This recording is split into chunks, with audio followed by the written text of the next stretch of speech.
Encounters. How's everybody doing today here on YouTube? Those who follow Spiritual Encrypted Encounters on Facebook and my short reels under TikTok. Uh, we have a special guest tonight or this afternoon. Her time is nighttime.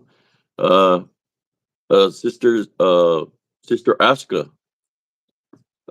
Would you like to Hello. introduce yourself to the viewers? Hey guys, my name is Aska. I'm from Brazil and the US at the same time.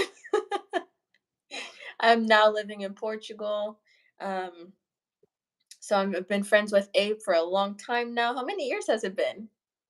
Ooh, ever since I was going through everything over there in Helms Grove, shoot, since 2000 and possibly 15, 16. I seen the orb pass right beside you again.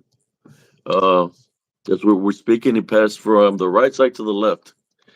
Uh, well, or Wow. you're from your left to your right, I guess. Uh, but yes, since I was going through the things I was going in Elms Grove, uh, I guess we crossed paths at a time where I think we might have met on Live Work or Live Feature of the World, if I'm correct. Because I Yeah, was doing live videos there. yeah. Um, but yes, that's what I was going through a lot.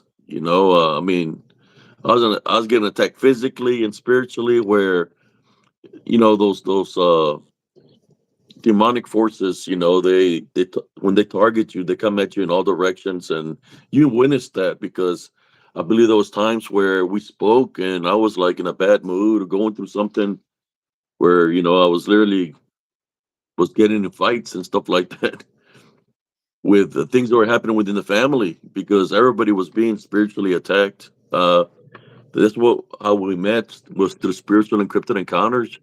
I was like, I thought that well, maybe she's going to freak out what's going on over here with me, but now you stayed firmly strong because you're like the person trying to calm me down to relax. But I was being overwhelmed big time there in Elm Grove. Well, that was a time where I was going through a lot as well. And, you were the same for me, very much so. You're like, still to this day, you're like, my rock. I Yeah. think you're everybody's rock. And you're just so like reliable, consistent, and um, your words always match your actions. And yeah, like uh, like you live by what you say. And I think that's really important. But yeah, I was going through a lot too at the time. I remember that so we had connected, right? Through that page.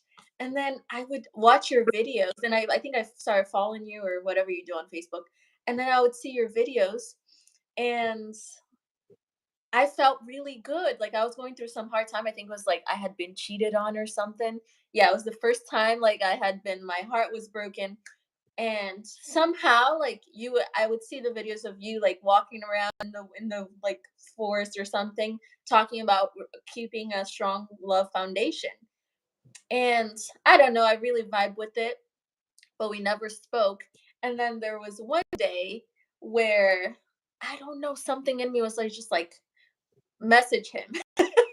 And then I messaged you, and then you stop. I said hey, and then you sent me back this humongous text talking about all the things that were happening to me. That it's crazy, and it was so specific. And the thing is, nobody knew what was going on. Literally, I was the only person who knew. Nobody on social media knew. I kept it to myself. And you're like, oh, like this person didn't do this.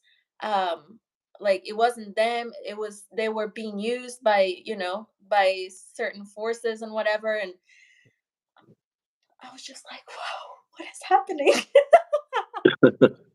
It So was, that was our first like conversation, and it was just very, and from then on we became good friends. And yeah, you were definitely such a huge support for me as well. So thank you for that. I'm glad we crossed paths.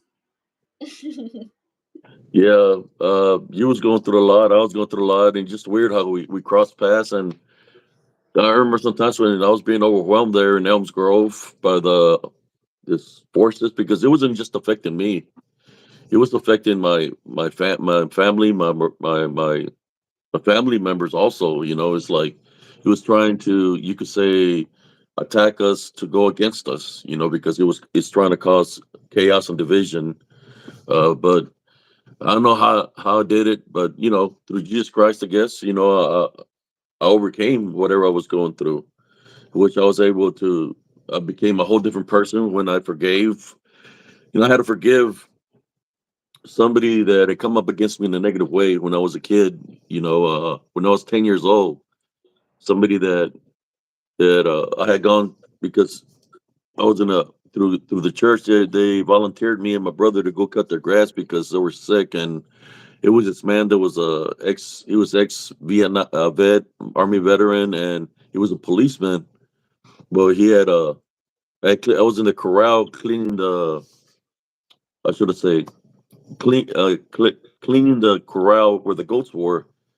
Then I heard the gate open and he put a padlock on it, and it was him because I had seen him laying down in his bed, and he started coming at it with a machete, swinging at me very violently.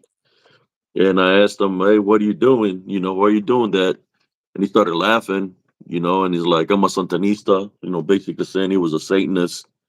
Then he said that he could kill me right there and then, that nobody could do nothing about it.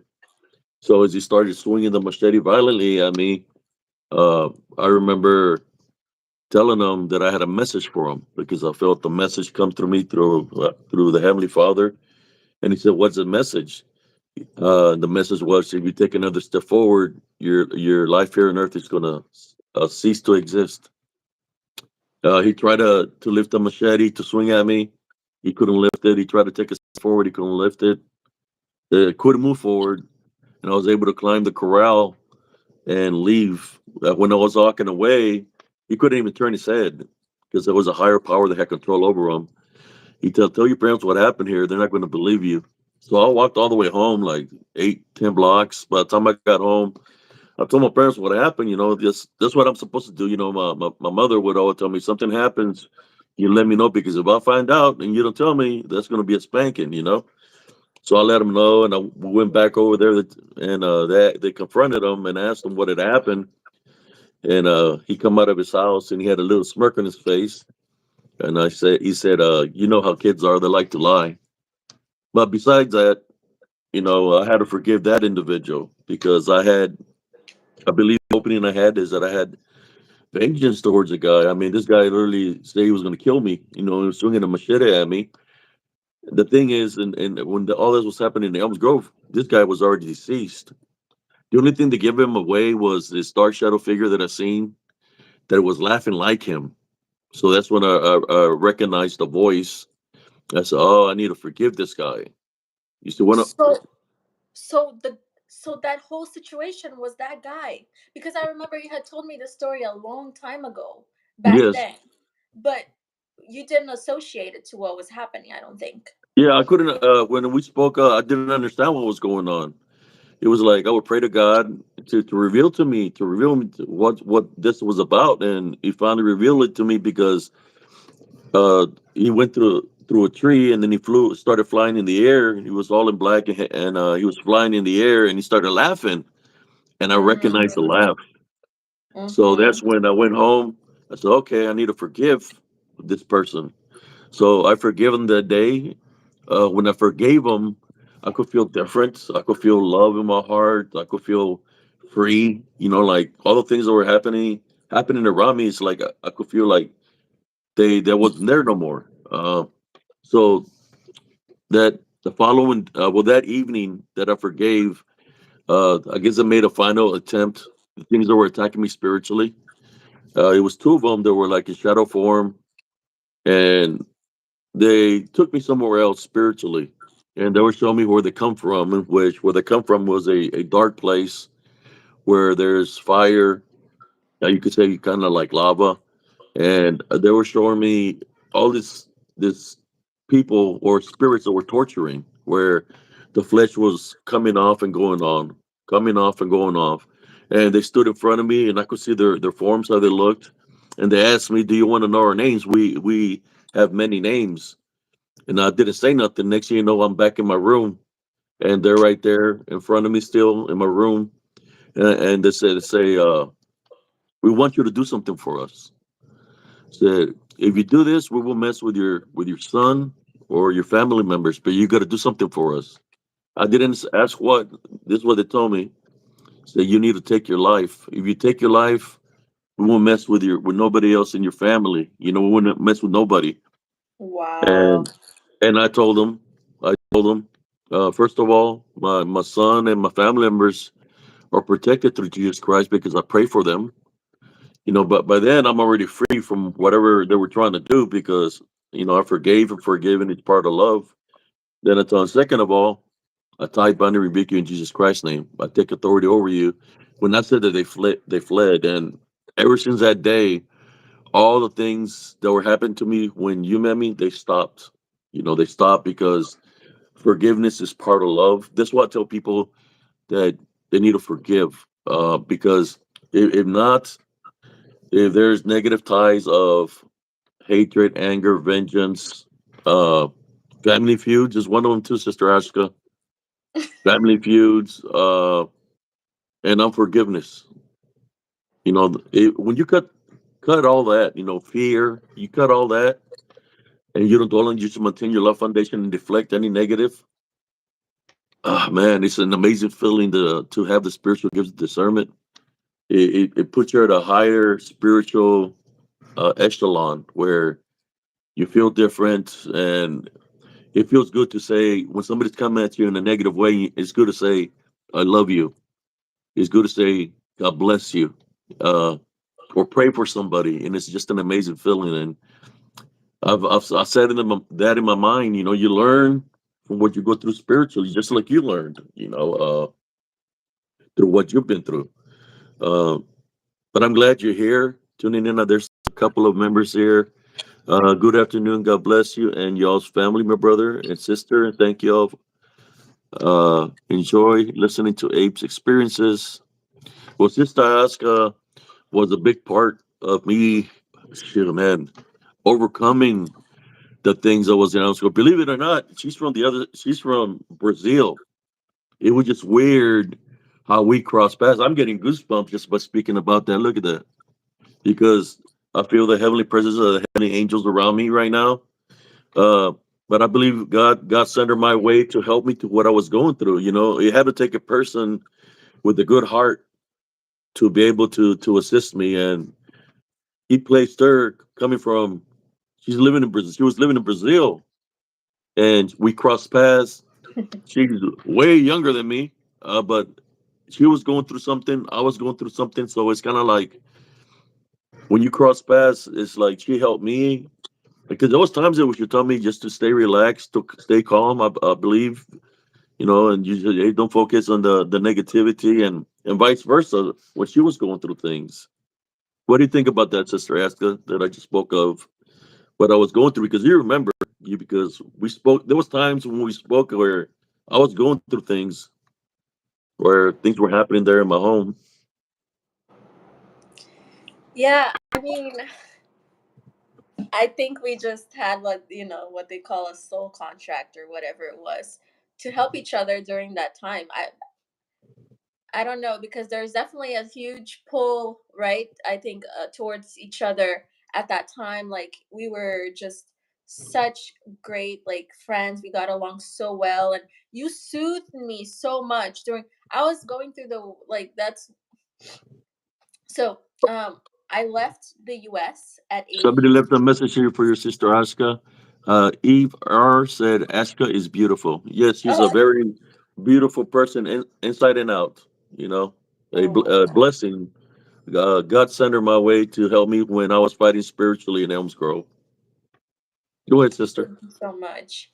Um, but yeah, I was going through. I don't know. The time I spent in Brazil was a bit harsh, which I don't regret at all having gone there. And I'm so grateful for those times. That's when you build. That's when you build who you're meant to become. Like you build character. You build. just everything. That's where you manifest, right? Through the hard times. And boy, those were hard times. And I couldn't be more grateful that I had you to help me during those times, to be there. We were there for each other. And that's something I'll never forget. That's something I'll always be grateful to you for. And I'm so happy. I was so happy, when everything improved. I think for both of us and at different times, but I think you moved out of there. You found a wonderful woman. Everything changed, and I mean, I'm just so glad looking back. But but yeah, those were crazy times Yeah. because let me tell you, that's when I like you. I don't know how your gifts are today, but back then, boy, like we would be speaking and then I didn't say anything. And you're like, "Oh, how are you?" I'm like, "Oh, I'm good, thank you." And I was so good at faking at that time because I had so many masks, right, that I was wearing from just my childhood trauma, I guess you could say, which wasn't that crazy, but so I was wearing these masks. I didn't even know who I was, but all I know is that I was taught to always put on a good face and always, that's what you tell people. How are you? Good, you know? Yes. But then, and like I said, I was good at faking it, but then you would be like, you would know exactly what I was feeling and thinking, which was, I had never experienced that in my life. It was to the point, like you knew what I was thinking. I don't know, what the deal was, if we had a connection so strong that you could know, or if it was with everyone. No, I think it was with everyone. But Yeah. but it was just astounding to me. I couldn't believe it. It was that had never that's when I started to see, like, to learn about all the things that there are out there in the world, because I didn't know that those gifts were possible. And yeah, I mean, you predicted things. There's so much going on, and yeah. So Yes, the spirit knows the spirit. That's the thing, It's like everybody knows what happened to me when I was a kid. That I don't know if I've told you this. I don't know. If I've spoken to you about this, but when I was a kid, 3 years old, my brother was had high fevers in the '70s, and they couldn't find a cure for him in the states. So he had so many high fevers that he was always seeing snakes and spiders, and he had like his hand was hurt because he was fall down all the time, and his leg was hurt. So there was this medicine woman we call curandera in Mexico that mhm. she could heal him. So we went over there, and the deal was that if she healed him, that I would have to stay with her for a couple of months. And which went there and she did her spiritual works on him and with his egg, and she cracked his egg, and there was like a black chick with a broken wing and a broken leg. Uh, and when I see my brother, he stopped hallucinating, seeing the snakes and the spiders. But the little baby chick died. Well, that didn't die; it was still alive. So then the curandera said that my brother, somebody had placed a hex on him, and she said the name of the woman that placed the hex. So she sent the maldad, the wrongdoing, back to the person, right, that did that to him. So I see my mother and my brother leave from there, and I spent time with this medicine woman, which I was kind of like her spiritual wise since I was a child. I would see her when she would heal people spiritually and stuff like that, and I would witness this shadow figures, disembodied figures that look beastly or demonic going out of the people she would pray for. So I was with her for a while. I can't remember how long because I was only 3. All I know is that I lived with her, You were and 3. That's crazy.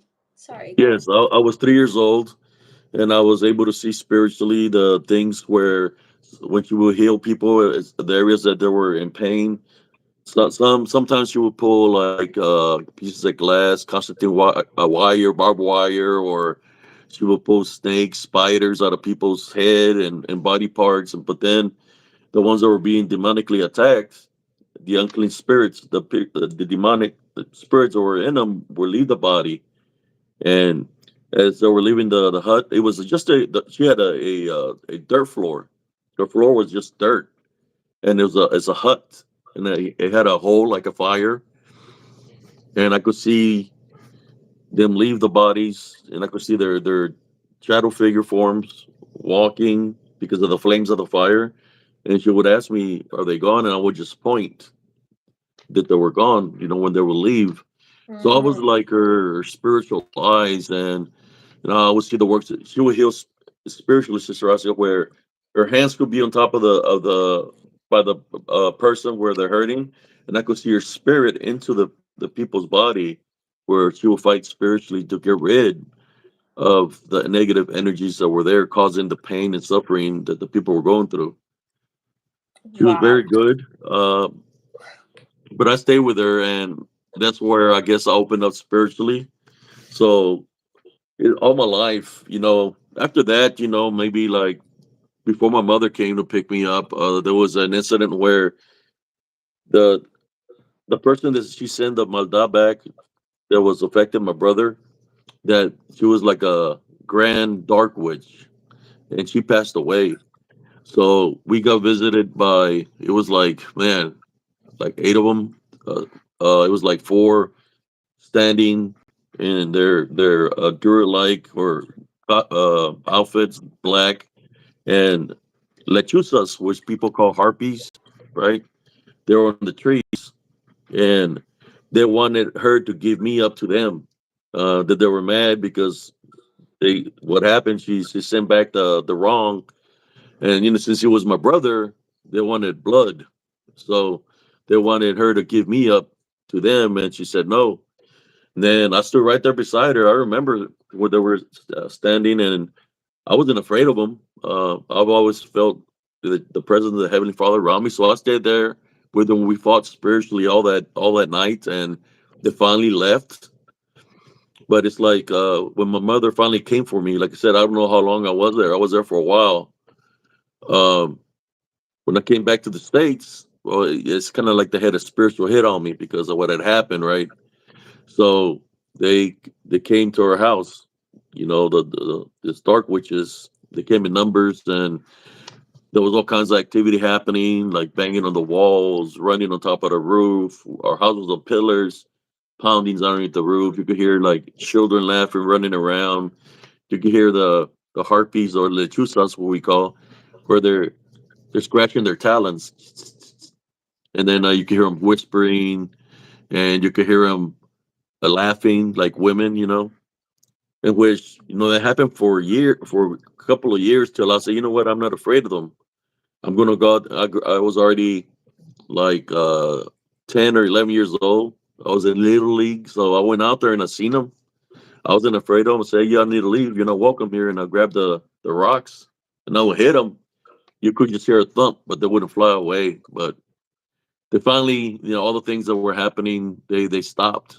But we went through a lot because, but my life was never the same. It's like I had the spiritual gift of seeing within a person if what's afflicting them spiritually. Sometimes I would see, I could be in school playing with my friend. Next thing you know, I could see an unclean spirit into my friend, and my friend's acting strange. So I go up to my friend and I will tell him I love you. And when I tell him I love you, the unclean spirit will leave him. And this is when I was in pre-K, So all my Wow. life, I've been you could say, open up to this. So, but it's all through Jesus Christ. The spiritual gifts that I have. Um, we all have to make our own path in life, in which I know that with the love foundation through forgiveness, which is part of love, that you get blessed with the spiritual gifts of discernment, which makes you feel amazing from the heart, and it just makes you want to. I should have said to continue to do the good works. That's why I created spiritually. It was positive spiritualists at first. Then they came up against me. My profile got deleted on Facebook. I think twice. Yeah, like twice. But I continued and created spiritual encrypted encounters, and who we are. There Yeah. it goes again. So it went flying Oh, again. really? The orb line thing. That's two times in the video. Do y'all see that? Shurok and who's it? Alexander. May God bless you both. I hope you receive deliverance from anything that ails you. Oh yes, Jesus Christ is in our lives right now. I know Sister Aska. She's actually. I knew that she was going to be traveling to different locations. I knew that was her calling, and she's doing it. I mean, she's literally going to different areas. She was in. Tell us some of the areas you've traveled to, Sister Aska. So, I mean, I feel like I need to explain first how what Go happened ahead. before I started The traveling, floor is yours. because yeah, because like my life my life was going a certain way for a long time. Like it was very difficult. I went through like the hardest things in all the ways you can, I don't know, like in all the senses, relationships, health, money, everything. It was like I was living like it was hell, right? For years. And then my dad was, having convulsions. Is that what you call it? Convulsions. Yeah. Um, and oh gosh, like the neighbors were, oh, so much. It was horrible. So I was in so much pain that I it just awakened this deep love in me, right? This deep gratitude for the very little things. So just to be alive, even though like my health was horrible.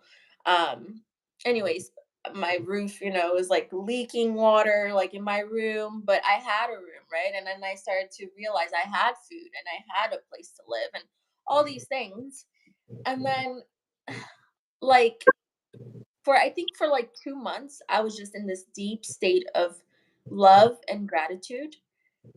And then everything started to change in my life, right? So I met this wonderful guy. I moved out of the place that I was in that was just so problematic. And then I moved to a better place. And then I started earning a lot more money. And then I started traveling, right? So that's when things changed for me. Like when my energy changed. I stopped complaining. I started seeing like where I was blessed and how I was blessed. And so that's when I started to travel. So I traveled to Germany. I traveled to England, Greece, Scotland, Albania. I think I don't know, maybe like 12 countries now. And now I'm in Portugal. And yeah, so my life, just completely changed. And here I am. And it keeps just, leveling up, keeps leveling up. So that's why I say like I'm so grateful for all the horrible people that I've met. I don't consider them horrible, but like the difficult people, in my path, the difficult times, because there is no way around it. We are only like the difficult moments are, our spark to the thing that sparks us to just, look at life at a different in a different way, to just grow, change, evolve, and awaken the love within us, right? And then our reality, our outside changes as a result. And there's just I've seen it in my life. I've seen it in the life of so many people. Um, but I'm so happy that, you know the community has you who can deal with when things are really bad, because like you've done so much, right, for me and my family. So I think we were talking about that You could share. really You could share the crazy stories to the yes, viewers. You could share it. The stories yes, of let's talk certain about it. incidents. Okay, so let's talk about the biggest thing ever, which we spoke a little bit about um in the past. So my grandma was depressed, right? Like I at least that's what we figured she was having, because she was not eating for anything. She was sad. Um we thought she was going to die because she was already like 80 something years old. She hadn't been eating. She would just peck at something because we pretty much forced her to. And she went to the doctor. They checked everything. They said there's nothing wrong with her. She must be depressed. And so we were like, okay, what do we do now? Because she was taking these medications that was supposed to make her want to eat. She wasn't eating. So then I spoke to you. I was like, I know someone who can help. Anyways, so I spoke to you and I told you what was going on. And then you said, okay, sister, look, I'm gonna pray against it, but I'm already warning you every time that I've done this. If someone did this to her or to the person, it's gonna go back to them. They're gonna get sick or they're gonna die. And I'm like, Yeah. let's do it. I said within the seventh to eighth day, and I told you if somebody comes to you, don't make contact with them because most likely the person is going to be a complete stranger. It's probably going to be the person that is the one that's causing your grandmother harm. And Yeah. then what So happens, sister? you the same night, right? It was nighttime, I believe, and w- you did what you had to do. Next morning, I kid you not, I'm laughing and smiling because I don't know like how crazy this is, but a little background story before I go on. My grandmother was her husband had an affair, I think with many people, but there was this woman who was the mother of my aunt's husband. So this woman had also cheated on my with my granddad. Um anyways, but like I said, so my aunt, actually I don't know if you remember, I was living in the house with my grandmother, my aunt, her husband, um her kids. There was a lot of people in that house. It was 9 people. And there was fights like every day. It was heavy. It was heavy. Anyways, so then the next morning, I shouldn't be laughing at this. It's crazy to me. I'm not laughing that, this happened, but anyways, so the next morning, the woman, she was found like dead in her apartment. She had a stroke in the middle of the night. This was the same night that you had prayed against the thing that happened to my grandmother. Meanwhile, this was a woman, bless her soul, but she was like the huge like the most humongous gossiper in the whole world. Like she was a very nasty lady, like internally. Nothing against her. Everybody has their role that they're playing in life, and everybody's on their, at their level that they can be at the moment. And but though, let's be realistic. She was the word I can use to describe this. It was a nasty woman. Like so so that happened, and I'm like, holy crap. Now I'm not gonna lie, I don't remember like what happened like after that with my grandmother. I don't remember at what point like she like got better, but she did get better. And I also remember that there was a curandera, a healing woman right next door to us, and she cleansed my grandmother with like some leaves of a tree or something like a Like sage anyways. or some sort?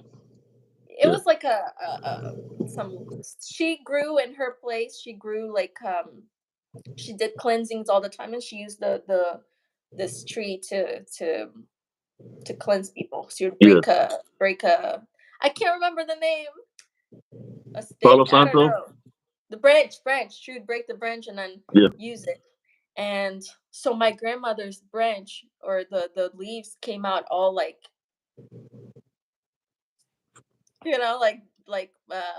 I'm horrible right now with words. They were all like dead You, ish after the cleansing. And then she said, yeah, someone put something on you or whatever. She already knew. Um, anyways, but I guess she helped, finalize the things. I don't know. I don't understand. All I know is those things happen. Is it a coincidence? Who am I to say? But I think that was very, very weird, the timing and everything, and the fact that that woman was someone who was always like looking at people's lives, gossiping, talking crap about people. So it wouldn't surprise me if she had put something on my grandma, because my grandmother was someone who was like, she came from a rich family. She was very beautiful. To this day, she's very beautiful. She's 90 something. She's a very elegant lady. She had a very good life. She So there was reasons for people, and when you're in a Yes, small community, people, small village mentality, people, are jealous of you and things. So does it make sense? It does. But till this day, I think you had also said, right, that a woman had done something, had put something. yes. Yeah. Because I described how the woman looked as somebody that had something against her.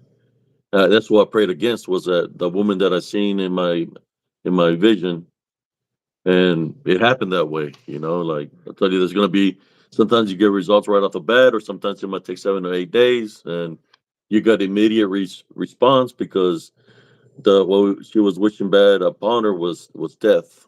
So My God. And I mean, my grandmother would have died because she wasn't eating anything, for months.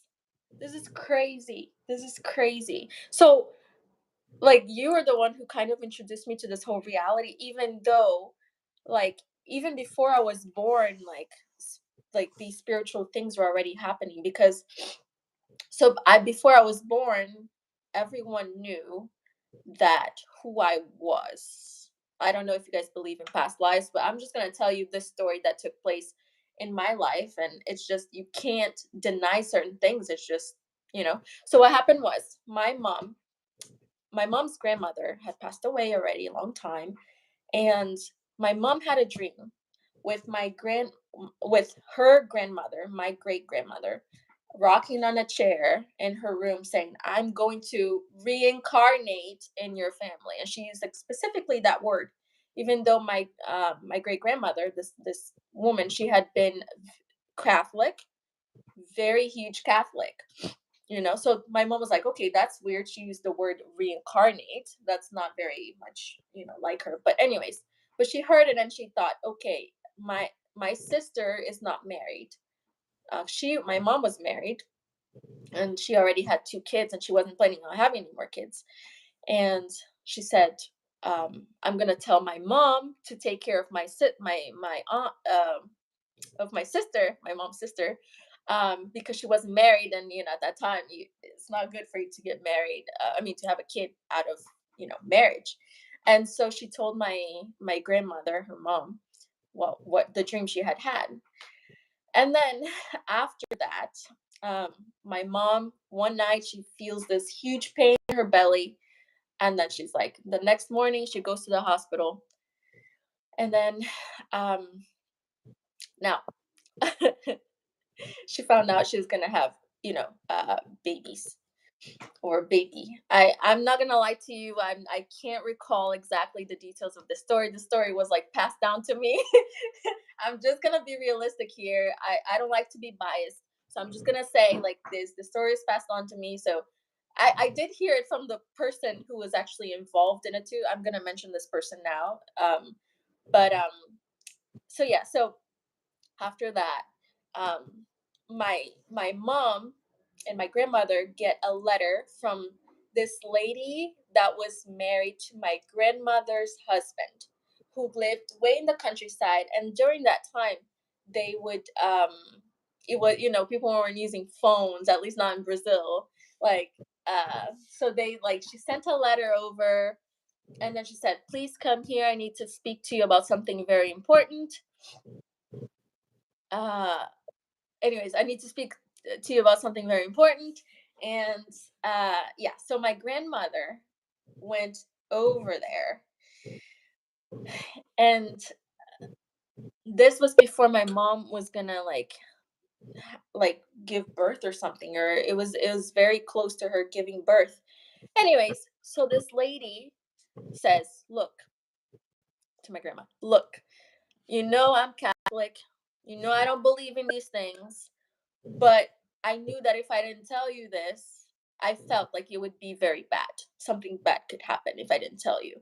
So what happened was I went to sleep one night, and then in I have this dream where my so as I'm dreaming or something, my I see my spirit leave my body, and it's like on top over my body, and then someone knocks on the door, and so my spirit goes to answer the door, and there's this black lady outside the door wearing all white with a white turban, and she's bare feet, and she says, "Tell Flora." Now, let me give you a little context here. There's a lot of Floras in my family. My mom's name is Flora.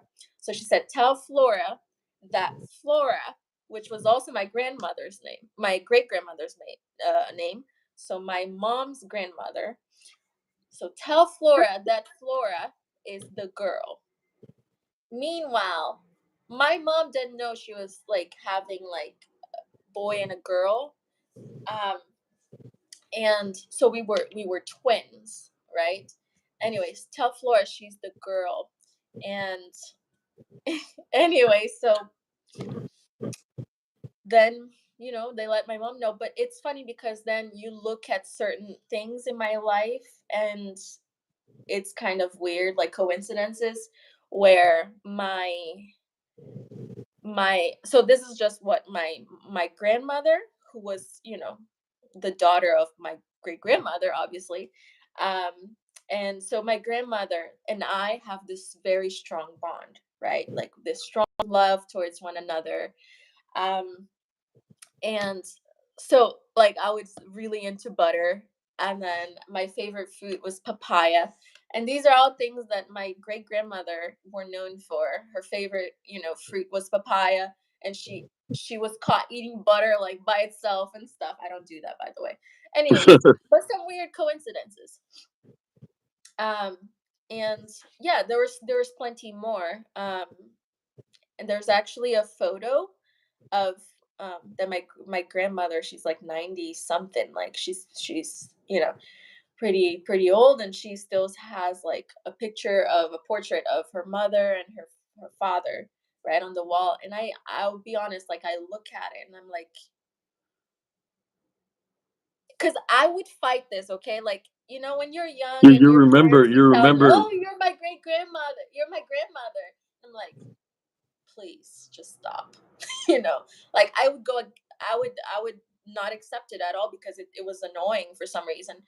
But like, you know I'm not gonna lie, I look at that picture every time and I'm like, anyways.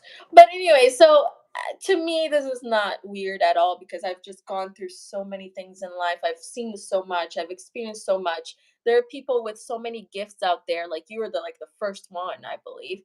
um but there's this other friend that I had, Joe, that he had the power to, like, one time I was very sad, and he told me, just go sleep. And I'm like, I was so bad. I had this heavy chest.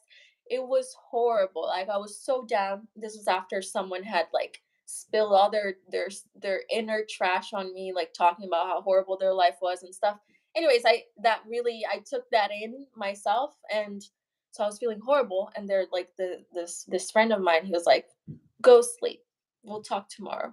And I'm like, now I'm really angry because I was needing some support, and like I get like Yeah, told to go sleep. So now I'm like, even worse.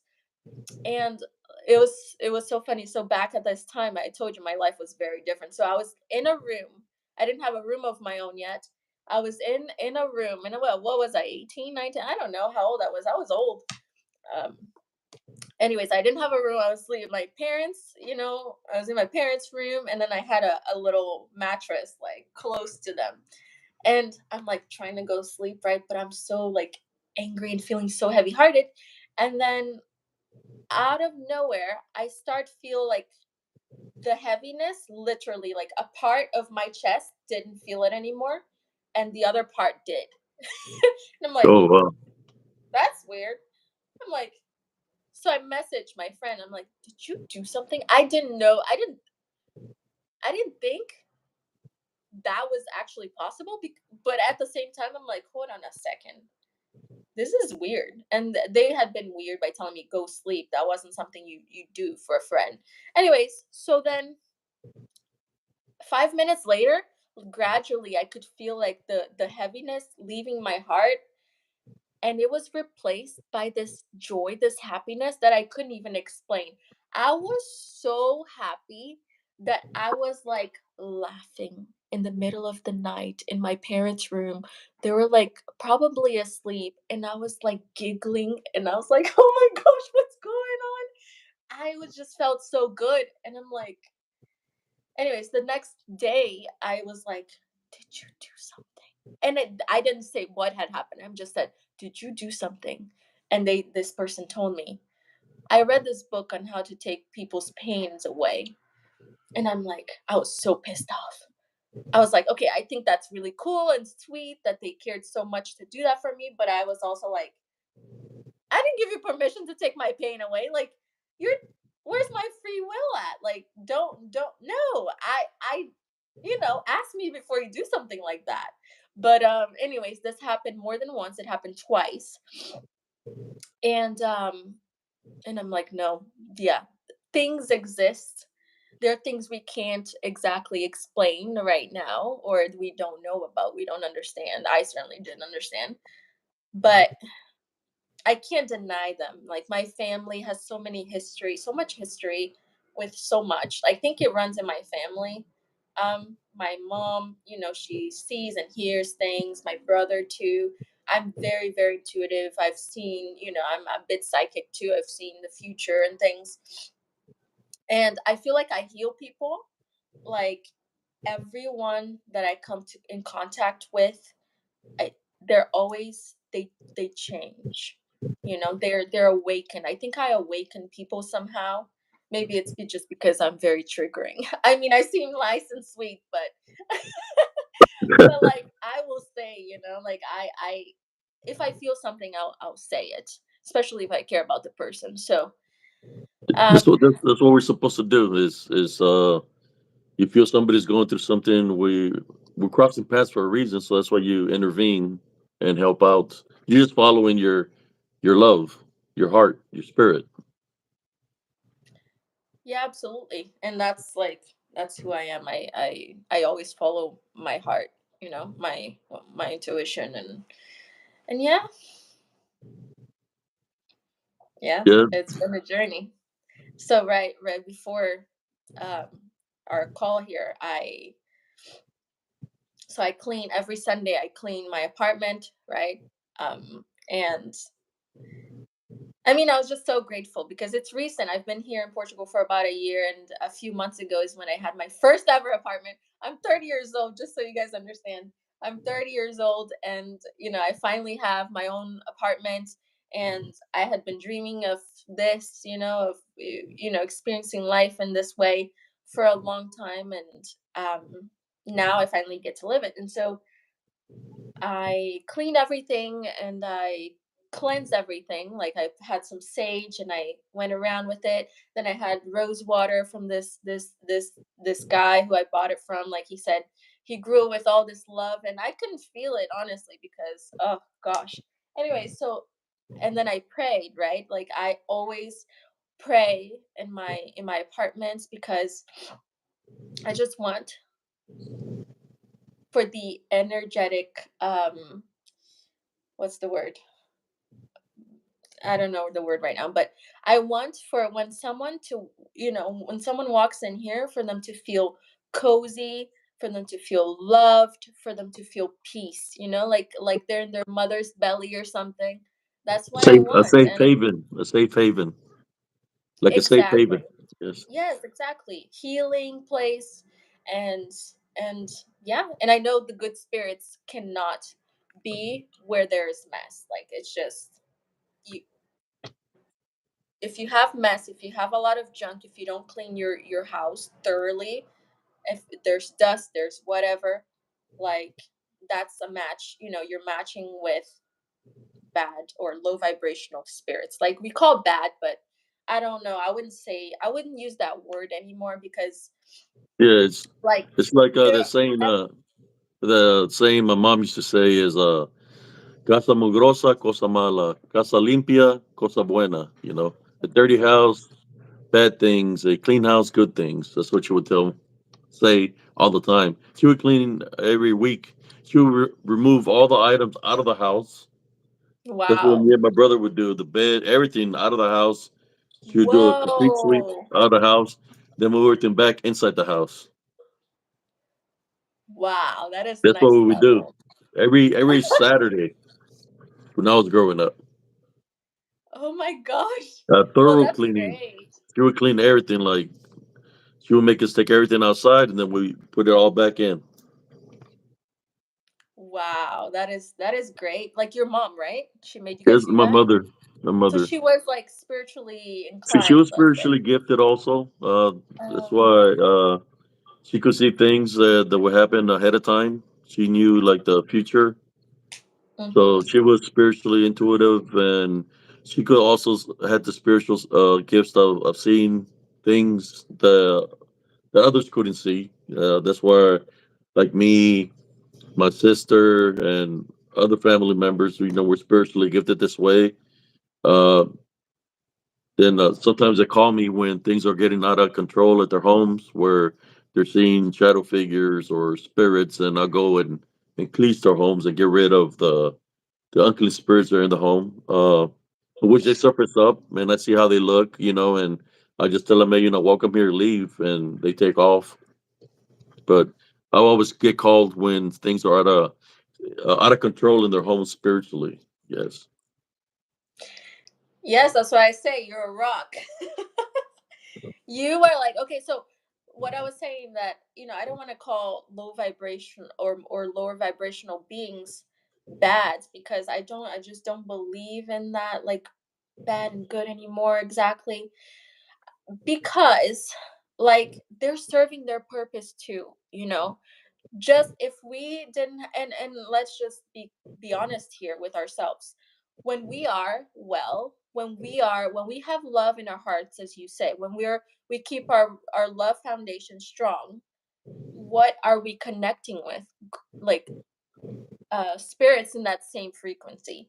So whenever we are at a low vibration and we attract these spirits who are also low vibration at that time, and I mean, mind you, we are humans, right? So we're gonna be going up there and then back down. Sometimes we go through things. And it's natural. It's a part of life, right? We're growing, we're expanding, we're learning from our mistakes.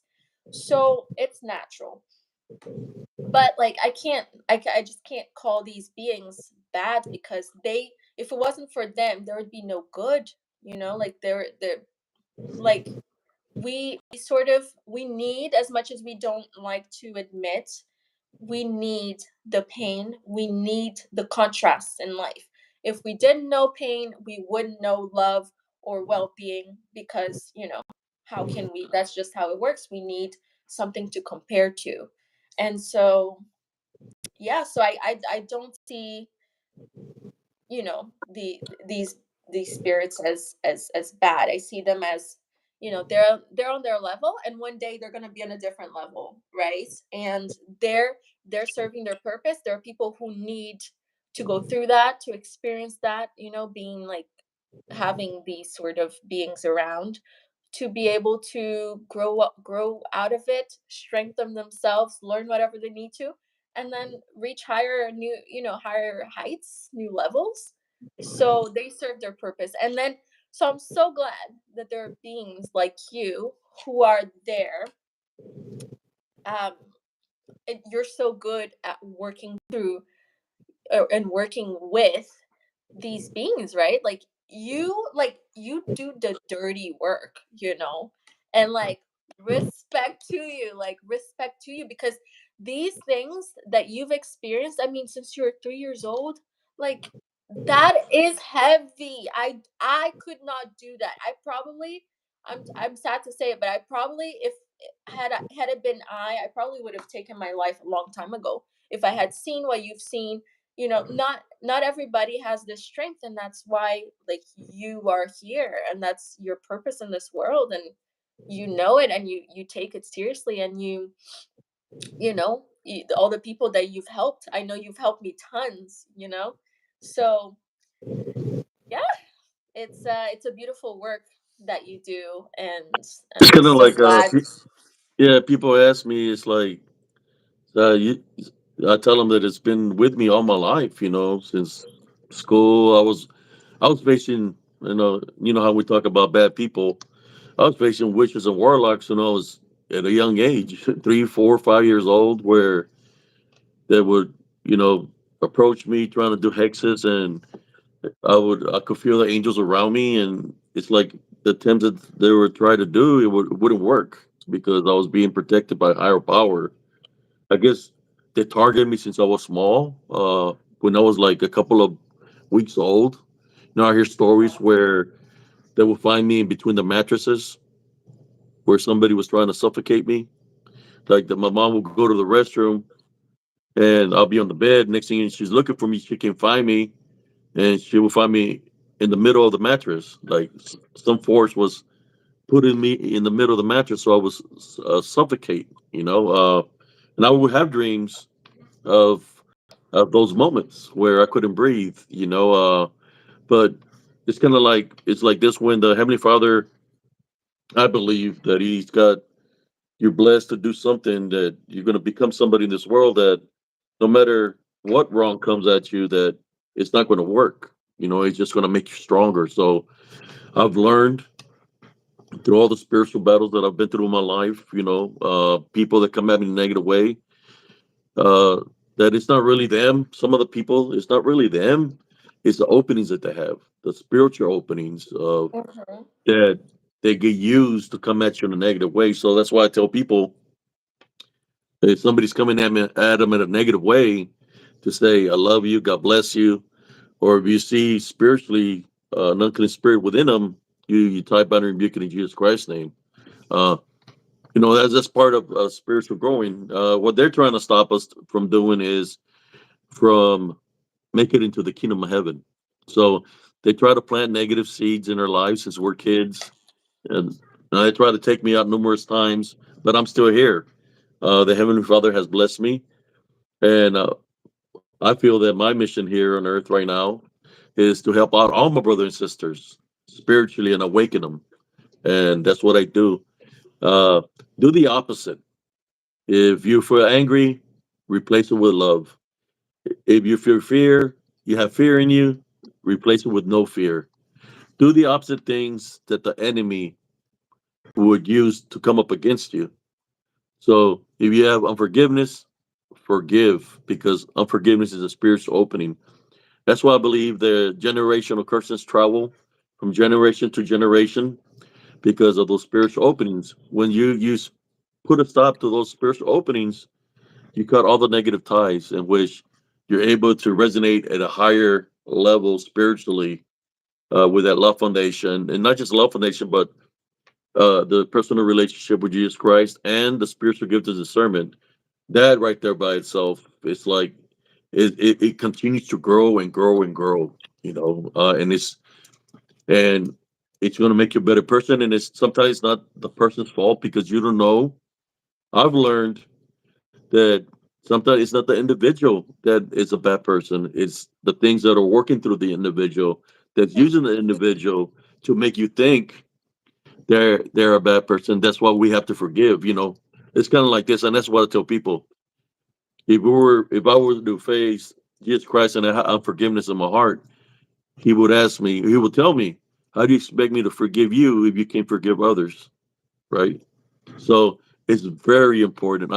I'm telling you, it's very important to forgive because you don't know what somebody's going through. I've run into homeless people that have unclean spirits in them, and they surface up through them, and I rebuke them out of them.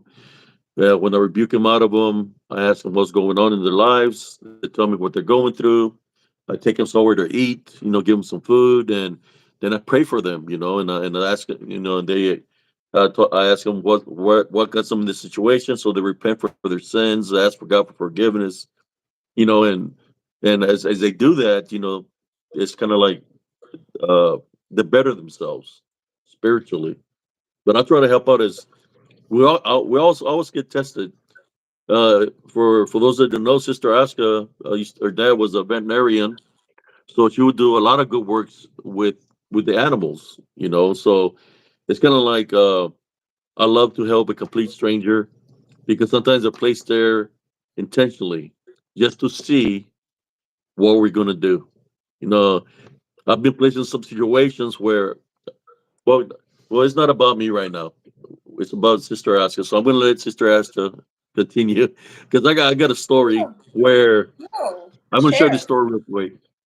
Uh, I had got in a case of water. It was my wife was asleep, and we used to live in an apartment on the second floor.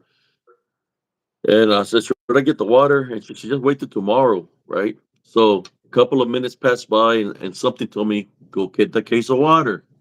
So I opened the door. She had already fallen asleep. I went down there and opened the trunk. On the case of water, I had a fillet knife when we had gone fishing. So the case of water was there, and as I was going to grab the case of water, I just heard somebody screaming, and I see a blur pass right beside me, and it's a woman's voice, and she's saying, "Help me, help me." And then I see this other person chasing her, swinging at her, which was they were African American. She was I didn't know, but he was swinging at her, and he was hitting her in the back of the head, and I had the feline knife in my hand, but instead of using that, I just put it and just closed the trunk, and I say, "Hey, you need to leave her alone." Or leave her alone. And I got in the middle of what he was doing to her. So she's yelling. She runs up to her room, and I blocked the entrance so he wouldn't follow her upstairs. And then it's like all the people from the park started coming out, and they started. Ooh, I think I lost Sister Aska here. Uh, Let me see. I don't know what happened, Sister Aska, but I think I lost her. Uh, Let me see if I can send her another invite.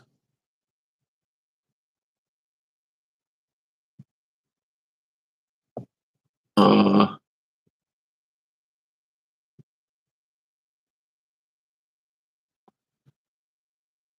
Let me see if I can send her another invite. I don't know what happened.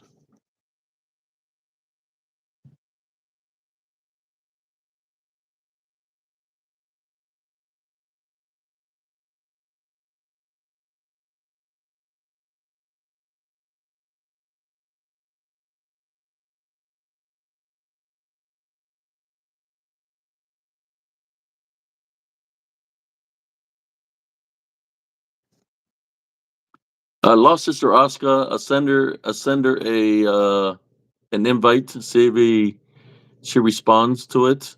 I don't know what happened. I hope you're all enjoying tonight's afternoon live feed. And I won't see if she joins back so I can add her. It's like I completely lost her.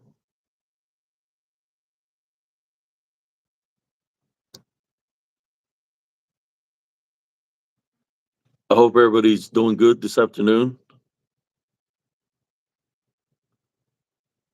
Uh, Sister Aska was there for me, brothers and sisters. When I was going through the things I was going through Elms Grove.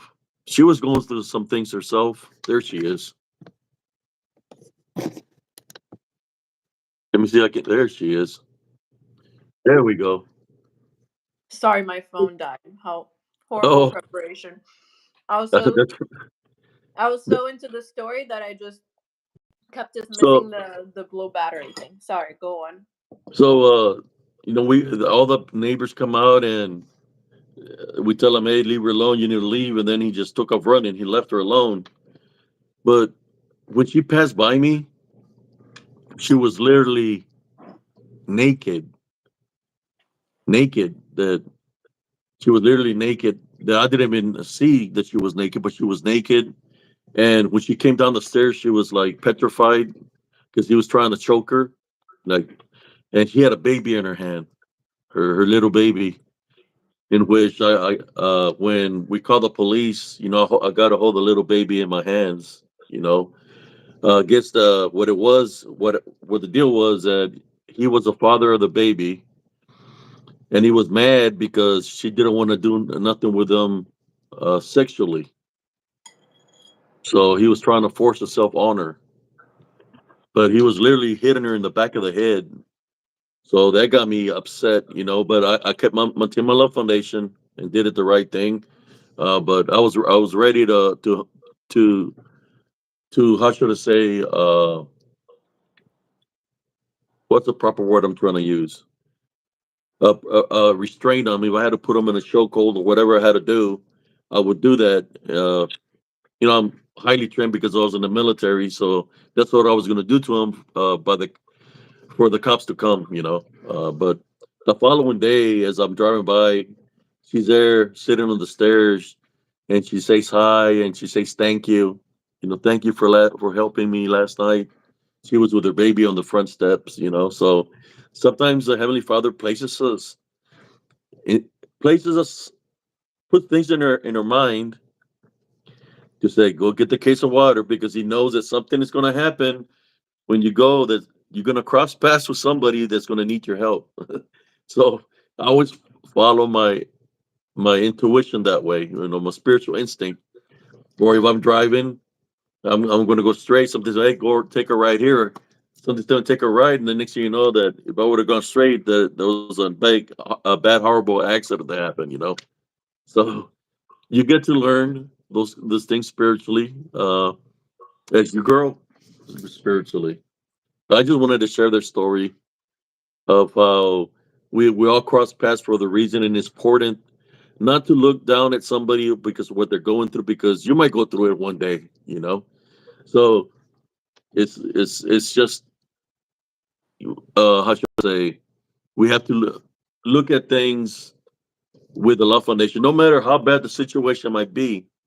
We have to look at through the Love Foundation, because you don't know what's the force behind it that is trying to probably destroy somebody. I mean, that girl could have been seriously hurt, but I was placed there for a reason, to prevent something to happen. What do you think about that, Sister Ashka? I know you've been to situations like that too. I mean, I think when you put yourself, when you intentionally put out this energy of I want to help people, God and whatever you want to call, it, is just like now you now you are a vessel, right? Like Yes. now they can use you to do good on this planet, right? And so that's the path that you've chosen to go down, which I respect very much. And it's not an easy one. That's why I respect it No. so much, right? Like like I said, you're doing the dirty work. You're messing with really, excuse me, fucked energies, people, situations. I've never met anyone who's gone through the things that you've gone through. I don't know how you are alive today. I don't know how you have a good heart still, but that's who you are. That is Yeah. that is who you are. So Yeah. It's like I know what they're about, but they dislike a Love Foundation. They dislike good works. They dislike Jesus Christ. So for those people that I'm going to say it right now here, for those that feel that nobody's here for you, you feel that you're alone. I just want you to know that I'm here for you, Sister Aska. Uh, we're here with love for y'all, and the number one source that's here for y'all is Jesus Christ. So don't let the unseen forces deceive you, thinking that you're not worthy, that you stand alone, because you don't. You are somebody. If you wasn't somebody, then they would have been messing with you, right? Spiritually, we're all chosen Mhm, chosen children of God. mhm. So, Yep. in saying that, That's why we should understand that if a bad thought comes to you, you deflect and say, "A type binary because Jesus Christ, you're not allowed in my thought in my thoughts." If you wake up from a bad dream, get up and pray against it. You know, especially if you see like something happening to somebody you might know, you pray against it because what the those unseen forces were trying to do. Because we're children of God, so we're blessed to be able to heal somebody, bless somebody, and we can also be used to do something wrong to somebody because we have the spiritual abilities. So if you see something wrong happening, like to a family member or somebody you know, you pray against that. You say, "I tie bound and rebuke in Jesus Christ's name," and you pray for those individuals so nothing will happen to them. Because that's what they do. You know, when you're asleep, they try to use you as a vessel to do something wrong without you even knowing it. Uh, I remember one time, you know, that uh, I witnessed something where one of my brother-in-laws was driving crazy, and a thought came to my mind. And the thought that came to my mind was, he's going to wind up killing somebody. I didn't pray or not say nothing about it at the time because at that time I wasn't spiritual knowledgeable. So that following day, my brother-in-law and him got in a car in a bad accident. They were coming from night shift, and they hit a truck. The people in the truck died, and they went up on the opposite side of the road. And then another truck with a bobcat, bullying a bobcat, hit them head on. In which one of my brother-in-laws flew out the windshield, and they air medevaced him. He passed away, and he survived, but he was in a coma for a couple of weeks till Oh, they like in a induced coma so his body could heal. But yes, sometimes I should have prayed. I should have said, "I type out and rebuke in Jesus Christ's name." It's just I didn't know the things that I know now. It's like if I knew then, I would have prayed against it. But that's how you grow spiritually when you see something like that happening. We have to pray for what's being shown to us. It's very important. Let me see some of these comments here, sister. mhm. Sister Delina says, "Well, let me let me go back to some of these comments. There's quite a bit of people's here. We got 22 viewers, 14 likes. Maybe we can get up to 20 likes. That would be awesome." Uh, Hello, th- guys. there's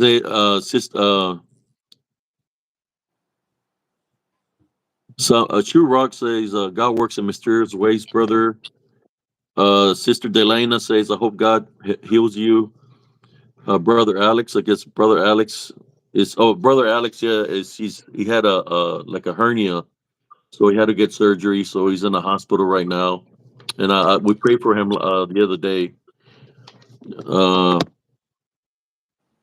Sending and you my love and good energies, and that you heal. Sister Delana says, "True, I have a homicide. My husband and I didn't do even nearly as good as A did." And she says, "Strange, Abe. I heard those voices saying they're just a while ago." Uh, and okay, what were you going to say, sister? Me? Oh no, nothing. I know you. It felt like you were going to say something, but that was the comments that were being said. Yeah. Um. It's what what is the saying? I don't know it in English, but it must be the same. It must we have it in Brazil, but it must be the same in English or similar, where it's like God doesn't put more weight on you than you can bear. You know what I'm saying? Have you Yes, heard of this before? yes, I've heard of that. Yeah. So everything that, we go through, we have the strength to get through it.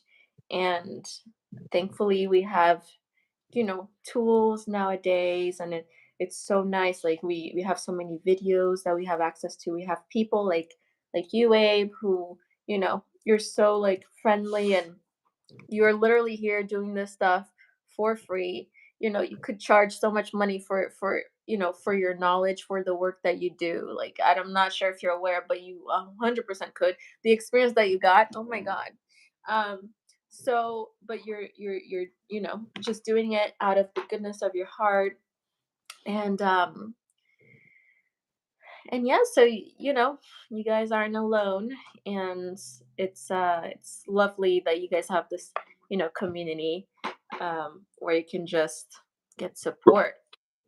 Brother Alex says it's his eighth surgery in 2 years. Oh So wow. hopefully this is the last one. Oh hell yeah. Or So he's heaven. been through a lot. Uh, hopefully, sometimes it's when we worry, it can bring certain things to us. So if you think positive that everything's going to come out good, that everything's going to be okay, you'll be able to heal faster uh, through thinking uh, positivity, positive thinking. Yeah. Yeah, I think you have to like really see yourself the way you envision, the best version of you to be.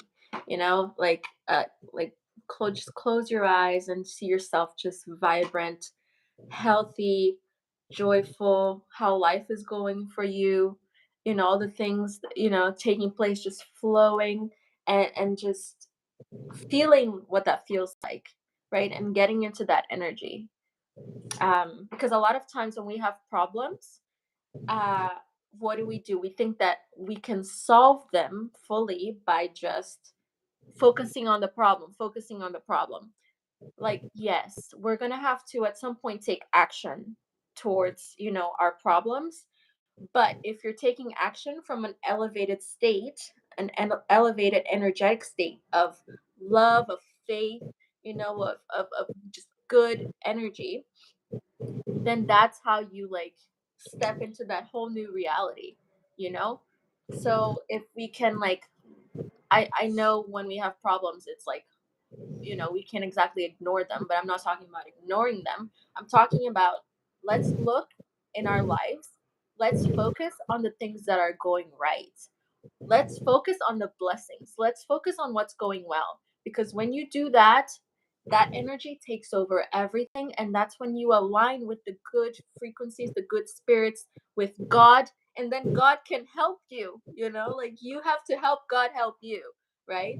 So, and you help them by trusting, because all of you here, like we are all unique and we each have our gifts.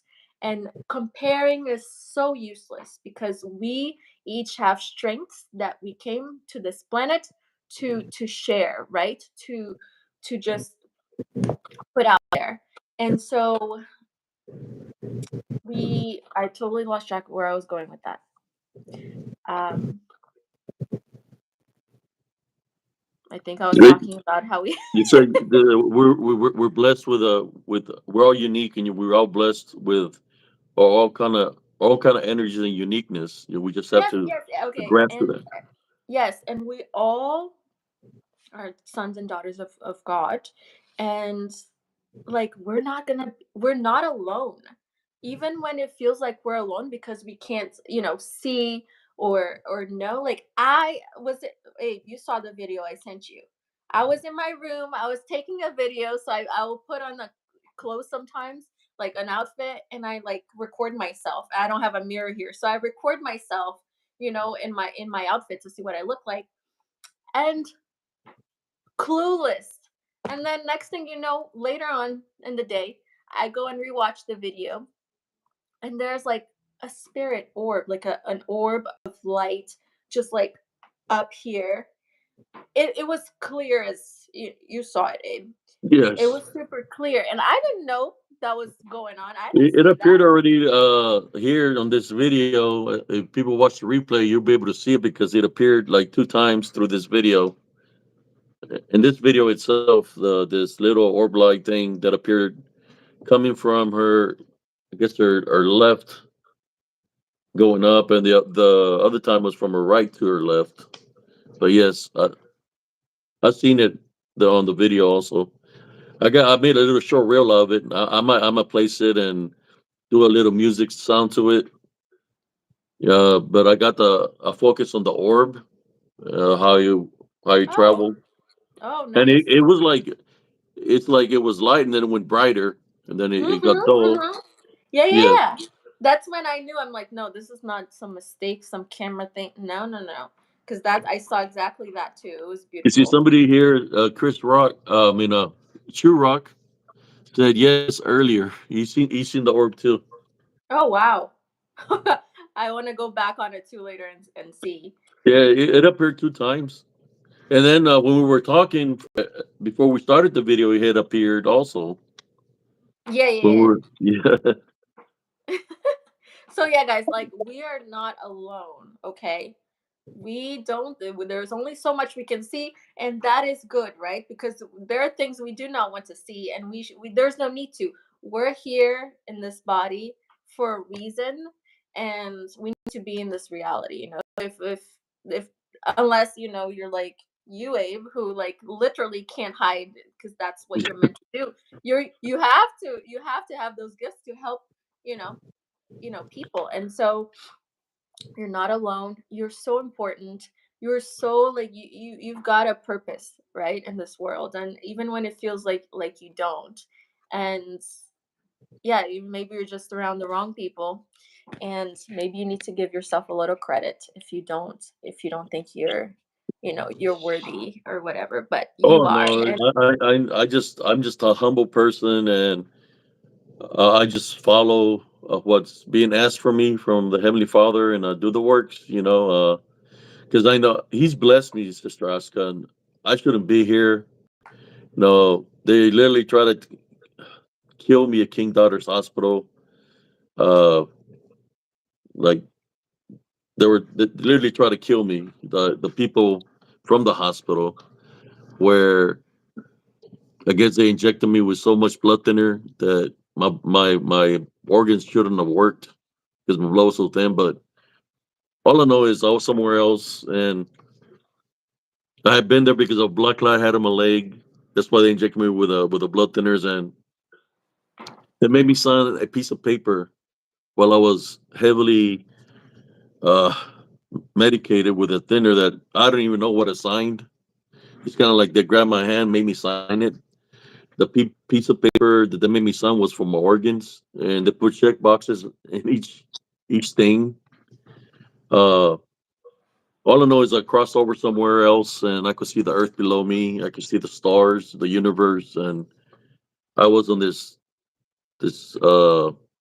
golden stairs, and I was walking. I could see a platform up on top, and something very bright, very shiny. At that time when this happened to me, Junior was only like 2 years old, and all I remember is when I'm up there and I'm seeing this platform, I see a form, and it talks to me, and he sounds like lightning, thunder, the ocean, like when it's the strongest. Like the voice was very strong, and he asked me, "What are you doing here? There's no way you should be up here, right?" And I'm stopped and I'm looking, but it's real bright that I can't see, but I could see still like a form. And then, the first thing that I say is, "I want to be with my son. I love my son." And then the voice says, "Then what are you doing here?" So when it said that, it was like it blessed me to ascend back to Earth. So I went through the stars, went into the atmosphere. you It remember all of was this. You remember seeing Yes, everything. Oh because my my gosh. spirit, and I was going through the sky, went into the top of the roof of the hospital, was going from room to room till I found my vessel, my body. My body was in convulsion. My eyes were back white. Uh, my spirit entered my body and it flipped. And I got my sight automatically because my eyes were already open. So when that happened, the curtain opened because there was two people in the room, me and somebody else. The curtain opened and the doctor had a smile on his face. I think he was even eating a donut, to tell you the truth. He had a smile on his face and he opened the curtain and I'm looking at him and he's looking at me and he's like, his smile went to fear and he ran out of the room. Literally ran out of the room. Not even 2 minutes later, all these nurses come in the room. I'm supposed to be there for 2 weeks. They come in the room, they tell me, get up and leave. They told me to leave the hospital. They tell me to leave. And I said, like, wait a moment. She said 2 weeks. I was supposed to be here 2 weeks. Get up and leave now, or we're gonna call the cops. So they ran me out of I was in an ICU room for intensive care and they ran me off. So I got in my vehicle. I'm driving down the highway and I feel sweat in my face and I pull over to the side of the road and I look, I've got blood coming out of my tear ducts and blood coming out of my nostrils and out of my mouth, blood. Wow. So I'm standing there. My sister's mother-in-law was looking for my sister. She called my number because me and my sister live together, my sister B. And it's like I'm mumbling to her and she's not understanding the words she's saying. She's like, stay right there. I'm trying to call somebody so they can go to you. And my sister calls me and I'm mumbling to her and she's like, I'll be at the house waiting for you. And I don't even know what I'm saying, because like literally they try to take my life. I don't even know how I drove to the house. All I know, my sister was it waiting there, and I went to go lay down. That evening, you could say that side of the balance came for me. Whether it was death or whatever there was like six of them standing in the room, reaching out for me. I could see the skeleton hands reaching out for me, and my sister, I just seen her jump on the bed, and I don't know. So I'm swinging at these things that are manifested in my room, and my sister goes into prayer. So then I say, hey, where's your faith? So I'll go into prayer. She's praying and I'm praying. They leave. So Monday comes along, go to the VA to check my blood, and because they told me I had to go report to the VA, VA contacted me through my phone, go report to them. So I went to the VA, and they told me you have 11.9 blood thinner in your system. There's no way. That's what they told me. There's no way that they can make a mistake like this. So that by itself was telling me that what they tried to do to me is kill me. But there was a higher power working there, right? So Wow. what happened a little bit, a couple of times I ran into two different nurses. I was at a Mexican restaurant. There was one that said, I know who you are. And she told me, she said, I know who you are. And she said, you shouldn't be alive. And then I was like, I was with Junior. He was eating, he was small. And I was like, so you're telling me you try to do something to me? So I'm going to give you a chance that you didn't give me. I'm going to give you a chance to walk out of here. If I finish this plate of enchiladas and you're still here, then I have to do what I got to do. She took off real fast. Then I ran to another RN that was there at the King Daughters Hospital. And this is what she told me. She said, I was there. She said, there's no way in the world you should be alive. You were clinically dead for 20 minutes. There's no way you should be alive. I had a neighbor that had moved in to where I live, and I could hear rocks being thrown to my mobile home. I seen him moving some children in there, and he got me in trouble with the office where I lived. And I said, "Hey, man, I thought we were cool. You're paramilitary." And then he looked at me. He said, "It's your fault. It's your fault. My brother is dead." It's like, look, man, I don't even know who you are, but I don't even know who your brother is. I said, yes, you do. You know my brother. And I said, who's your brother? He said, my brother. I said, what happened to your brother? He said, my brother took his life. He took his life, committed suicide. His brother was a doctor that was laughing that took of running out of the room. Whoa. So basically, What? basically what happened was this. All these nurses that were coming after, they were blaming me for the doc. You see, that doctor, I'm more than sure he had taken a lot of lives like this. I believe I got placed there for a Oh reason. my The thing that happened to me god. was spiritual. It was I got Oh. placed there through, I believe, through Jesus Christ. The thing that I went through was because of the things that that hospital and that man were doing. So that man knew when I came back from being dead, clinically dead for 20 minutes, he knew that there was a higher power. So he knew that he was going to have to pay for his sins of killing people for their organs. So he took his life. Somebody had to go, and I got blessed. And, if you're doing dirty works, the unseen forces want to collect. So he took his own life, you know. But that's just my story of what I went through, and there to let you know that God is an amazing God. Uh, I feel so blessed to just to hear somebody tell me that there's no way I should be alive, that I was clinically dead for 20 minutes, and I'm here talking to y'all right now, is because the Heavenly Father does exist, and it's up to His will, not to anybody that's here on earth's will. It's up to His will. He can make us and He can take us, and He blessed me to be here. That's why I do the works that I do, because I should be gone numerous times. I could tell you numerous things that happen in that nature, but that's what do this works, because the Heavenly Father is amazing. He's awesome.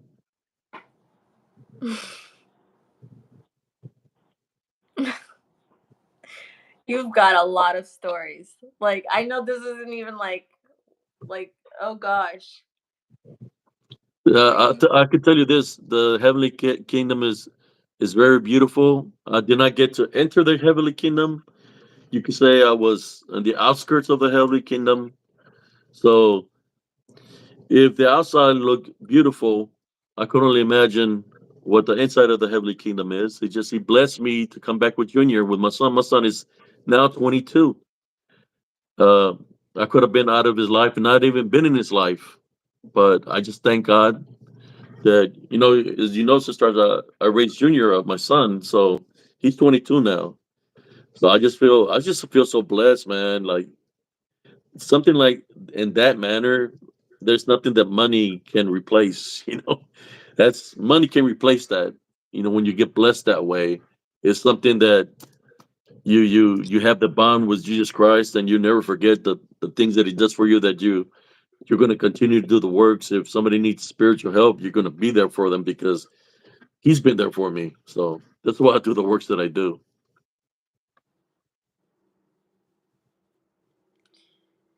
yeah. Um I remember he was so tiny. Yeah, He was little. But it's so beautiful that you get to, because I know your family life was a mess, right? yeah, But here you are, like you did things differently, for yourself. You really wanted to be with your son, and not just because of this story, because of the other ones too, and everything. Like you really fought for him, right? And and then you just took care of him all the way through, and just what you were saying about breaking what generational curses or something. yeah. Like You can you can I you feel like can lie you're to doing Jesus that. Christ. He knows. He knows. When he said,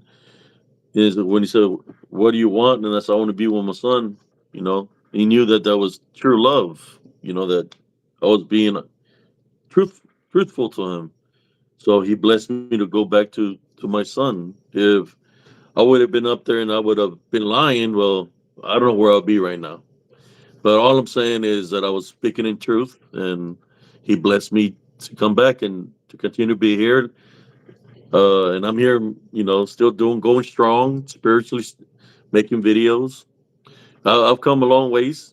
Positive spirit, spiritual encrypted encounters. Now here, spiritual encrypted encounters on YouTube. This is where I go live.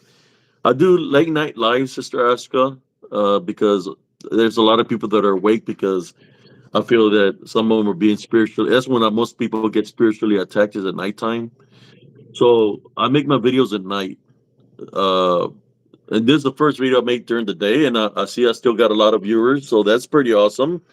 That'll be another thing to do. Maybe I can go do videos during the day and at nighttime. But yes, it's it's awesome. When you know that you're blessed to do this works, that you're being blessed through Him to be able to do this works. It's just an amazing feeling. I wanted to have my niece on because she's a walking miracle also. So I wanted her to share her story. One day, we all went through something, Sister Aska. Everybody that was living in that house in Helms Grove went through something spiritually. It's kind of like they were targeting not just me, but the whole family. Well, because you've seen some of the things that would happen. Mhm. I remember one time you were at like the laundromat. I don't know if you Oh yes, remember. go. What do you remember, sister? I don't remember much, but I remember there was something going on and it was not normal, but I don't remember the details. I think you heard something. Oh yeah, something in the laundry room. Yes. Yeah. Yeah, there was always something going on. Somebody said really enjoyed the show. Thank you, Abe, and your guests for taking time to share y'all's testimony. Brother Carlito from Cryptid and Paranormal Kingdom says and has amazing stories of what he's been through, especially spiritually and is spiritually blessed. Thank you, brother Carlito. He's from Houston, brother Carlito. Oh, nice. He's uh he's got a paranormal rank. He's got a cryptid and paranormal kingdom. Oh, you guys are like brothers. Yeah. Oh well, there. He's yes, and through Jesus Christ, we're all brothers and sisters. Somebody says Scott Baker says people have to listen to true stories to be their faith. This is why you may be here to be a witness. Who else could tell stories unless the real person went through it? Mhm. Smurfy said, I tempted on myself when I was 16. Something kept pushing my spirit body back and kept from leaving. Wow. Yes, sister. You've been through a lot of, me, I just been through so much that I'm just used to it. It's like people say, Abe, are you afraid when you see this dark shadow figures, this, this things that manifest to look like a werewolf or a Bigfoot or a goat man? Are you afraid when you see that? And my honest answer is no. I've seen it all my life. So if I've seen it all my life, what happens when you see something in your life? You get used to it. So I'm not afraid. Mm, well, it's not like that for everybody. I'm Yeah, no, sorry. but for me I personally, know that's because it, you're it, a it's very because strong human being it's and because you were meant people. for this. That's why you're still here, Yeah, like, but no, that's not everybody. Just because they've seen it all their lives, like they're yeah, not yeah. afraid. No, I know people who sees things and till this day they're afraid. My mom is that one of these people. Um, but like I've heard so okay, and you guys may not agree with this, but um so for me, I feel like, God is one, right? And there are all these different religions, and you can give all these different things, all the names you want, but essentially, it's all the same thing. And like, I've heard in this one religion or something, there's like beings who, so there are different levels of beings, right? There are like angels, but then there are like also like the the beings who are like the warriors of light, but they work with the really messed up beings, right? The really messed up. They literally fight. The people are when we go to sleep, you think, well, you're having little dreams of like whatever. No, no, no. These beings are out there like fighting demons, as you could say. Like, and uh so these beings, they have to like, so their energy has to be like lower to be able to do that work, but they're still like light beings, right? And they're still like working for the light, and it's like everyone's needed, right? From down here to up here. That's where we come into, like, we humans, we the normal, the us normal people, or whatever you want to call it, like we're all playing our parts. But like I see you as that person, in like one of these, like you're just like a spiritual warrior, because it's not everybody that can see these really beastie looking, you know, beastly looking like creatures and not freak out. I don't care who it is, like it's not normal. So yeah, so these are beings who they go in hell if they need to solve a problem. So I've heard, like, what I've heard is, so you pray to Jesus, and like these beings are the ones doing like the dirty work for Jesus and for you, and for God. And that's how I see you, Abe. You are literally like this just a rock. Yeah, they see me coming a mile away like a beacon of light, and when they see me, they come in numbers because they know the works that I do. So they come and many try to affect my love foundation and my light. It's been like this all my life. Not just the unseen beings come, but people that practice that are affiliated with those beings that were in cahoots with them. They come at me too. Brujos, brujas, witches, warlocks, voodoo priestess, you name it. I've fought spirit. I've been fighting spirits all my life. I have, and I warned them. I got a good heart. I said, look, said, please do not do nothing. He said, I've seen people like you come and go in my life, and they're not here no more. So I care about humanity. He said, there's all you can change your ways of what you practice.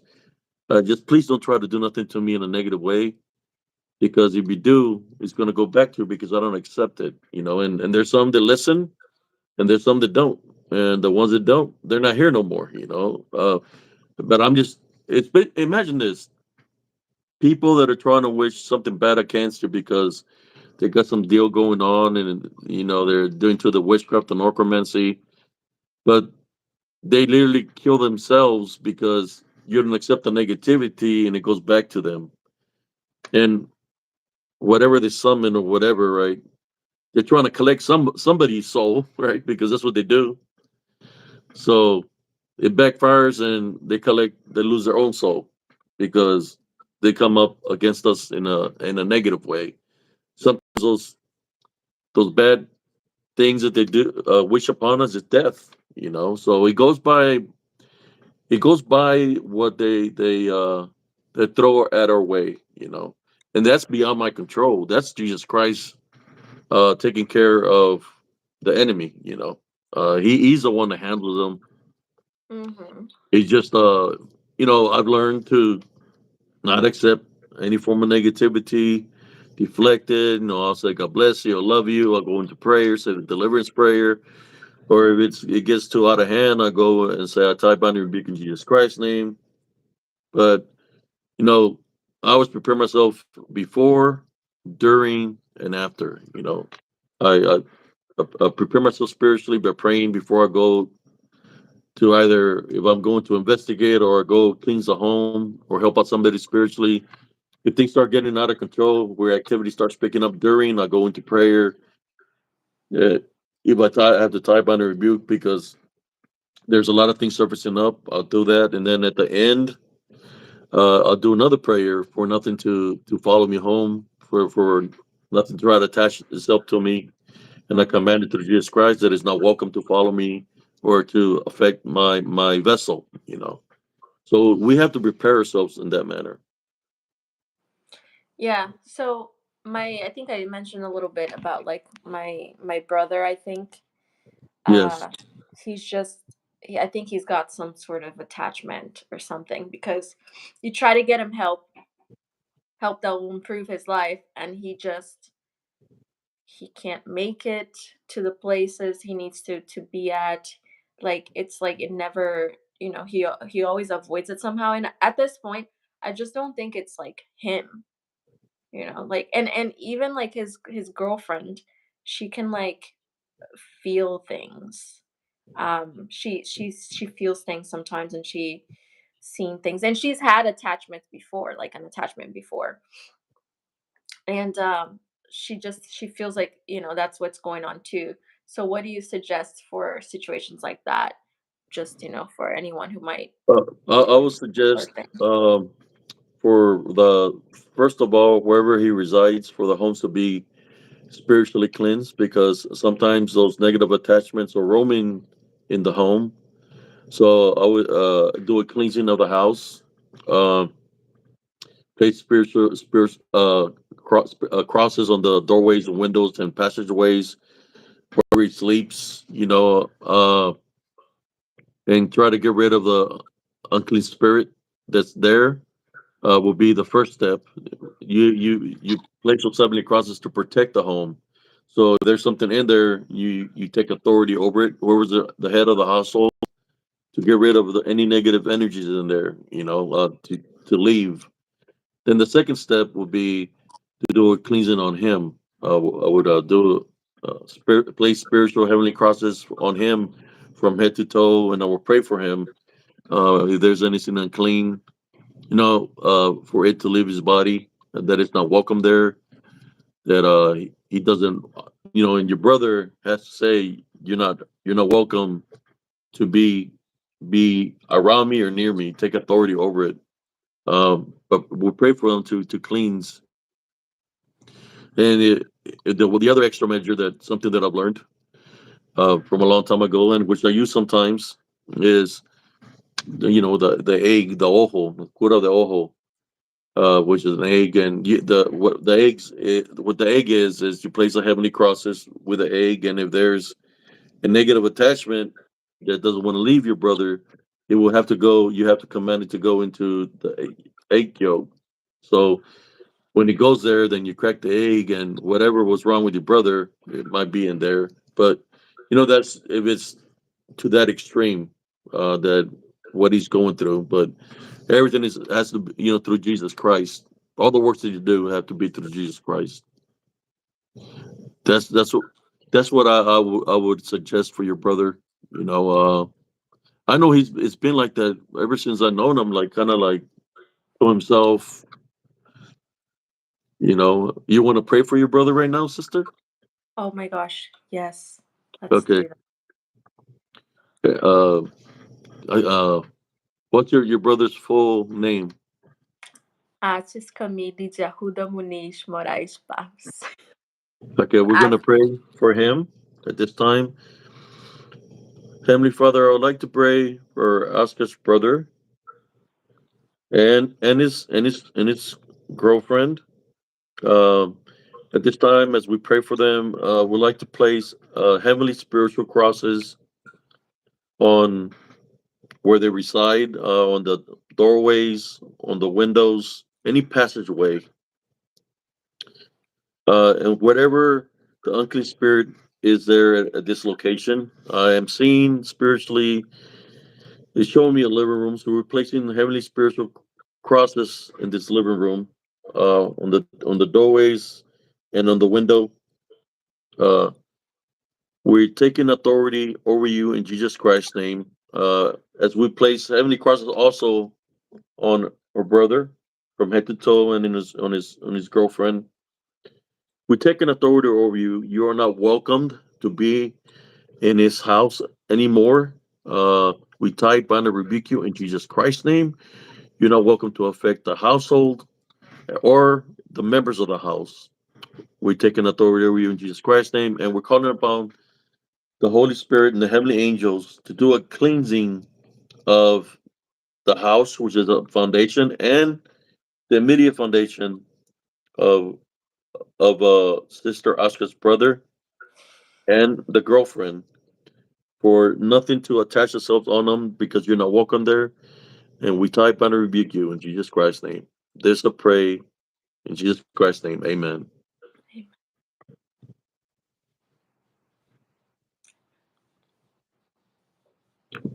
I was seeing I seen like a living room. I seen a couch. I seen a window. I'm thinking that I was being shown that, so I put the heavenly crosses in there. The more, I don't know, something there in that room. I don't know, where does it live? Your brother live, sister? So yeah, there's a in his living room there's like a glass wall right next to it. And um I actually send you the video that she sent me the other day. Um but yeah, he spends a lot of time and it's a like big house. There's like 3 bedrooms or something. So but he spends a lot of time in the room and yeah, thank you so much. Hopefully everything will be better since we put him in prayer now. That's what we're supposed to do. When somebody's going through something, we're supposed to put him in prayer. Prayer in numbers works, miraculous works, because when we pray together like that, the Heavenly Father is listening to our prayers. And especially when it's coming out of true faith and true belief in Jesus Christ, things happen in a positive way. There's a lot My of whole men. head was like goosebumps all over, like not goosebumps, but like it felt like tingling all over the whole time. That's the Holy Spirit that it affects that way. Uh, I'm more sure your brother's gonna feel a difference because he's gonna feel a certain vibe, and his girlfriend, because we prayed for them. So the Heavenly Father responds to it immediately, and hopefully everything will be better for your brother. We got rid of any negative energies. It's kind of like, I always tell my son. I said, "Look, son, if you're going through something you don't understand, let me know so I can do something about it." And there's been sometimes where even my son has been targeted spiritually, and he tells me the things that he's going through, and I help him, and I'll tell him exactly what to do, what to say when he's seen things too. He's spiritually blessed also that he's That's able to cool. see things. He just tries to not ignores a lot of things that he sees, but there's been a lot of dark entities that've been trying to come at him. So I, all those things stopped already because I took authority over him and I told him to leave him alone. But yes, he was struggling a little bit, but he's doing a lot better now. He's we have to let our next of kin know of the spiritual warfare. It's got Yeah, how they gonna fight yeah, spiritually if we don't let them know. exactly. So my son, I've been talking to him spiritually all his life. You know, there's certain people that will probably say, "Hey, it's not good for you to teach your children that. It's not good to talk to them about that." Why not? If it's important for them to know. There's so many things right now in society where they're trying to get Jesus Christ out of the equation. You know why they're trying to do that? They're not even dealing with the churches or the religions.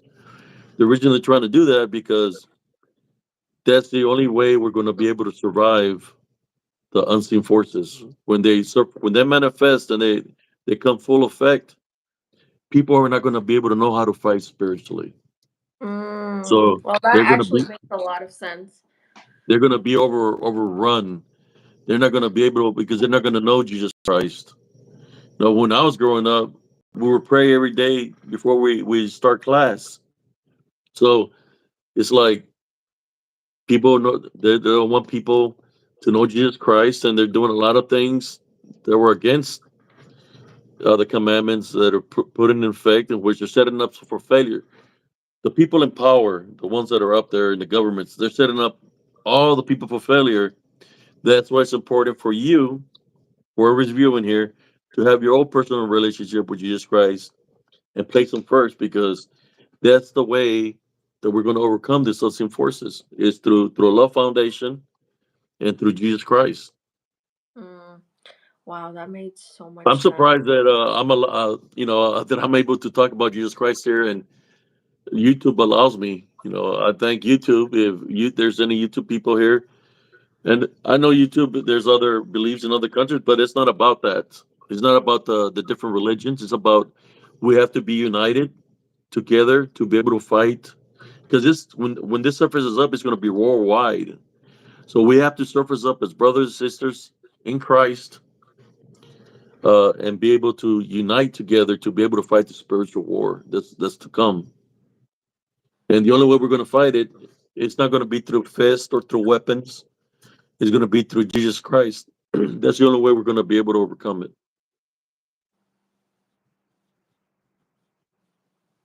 It's through a love foundation. You're The going to be love tested. Well, foundation. somebody says, Sly Assassin says, the Ten Commandments are proof there is no God. Okay. There will never be the a list of, this is the first time this guy pops up. List the real God will make to follow clearly man made in different time. Well, I disagree with you, Assassin. Uh, I guess for some reason you're saying that maybe you don't have faith or believe in them. But I have to disagree with you. You know, somewhere, you might. I mean, maybe you're into. I know what year you were born, but maybe you're from this new generation where uh where they don't people don't know who Jesus Christ is. Well, Or one thing I was gonna say, sorry, is so a lot of what was given as resources back in the day, like the first Bible and everything and all everything, even everything that was taught, right, by Jesus was given to people who needed or could only understand things in that way at that time. And if he had said anything, like today with the knowledge that we know that we have, like if we had it back then, he could say different things, but that wasn't the case. This was like a time where people were like killing each other for like, stupid stuff. Like things were different back then. People were different. They were way like more brute, right? And we're always given the tools that we need at that time. Like today, we have a lot more tools, a lot more understanding. There are things I'm sure if Jesus were to come down today, he would speak much differently. yes. And so, yeah, that's just a little thing I wanted Well, to say. when That's my Jesus was opinion. born, he was targeted the same way that they came from him because they knew he was a son. He was the son of God or God. So the things already here on earth, the fallen or whatever was here evil on earth, from the Garden of Eve, they targeted him. They hunted him for a very long time. When they found out he was doing all this miraculous works and casting out demons from people.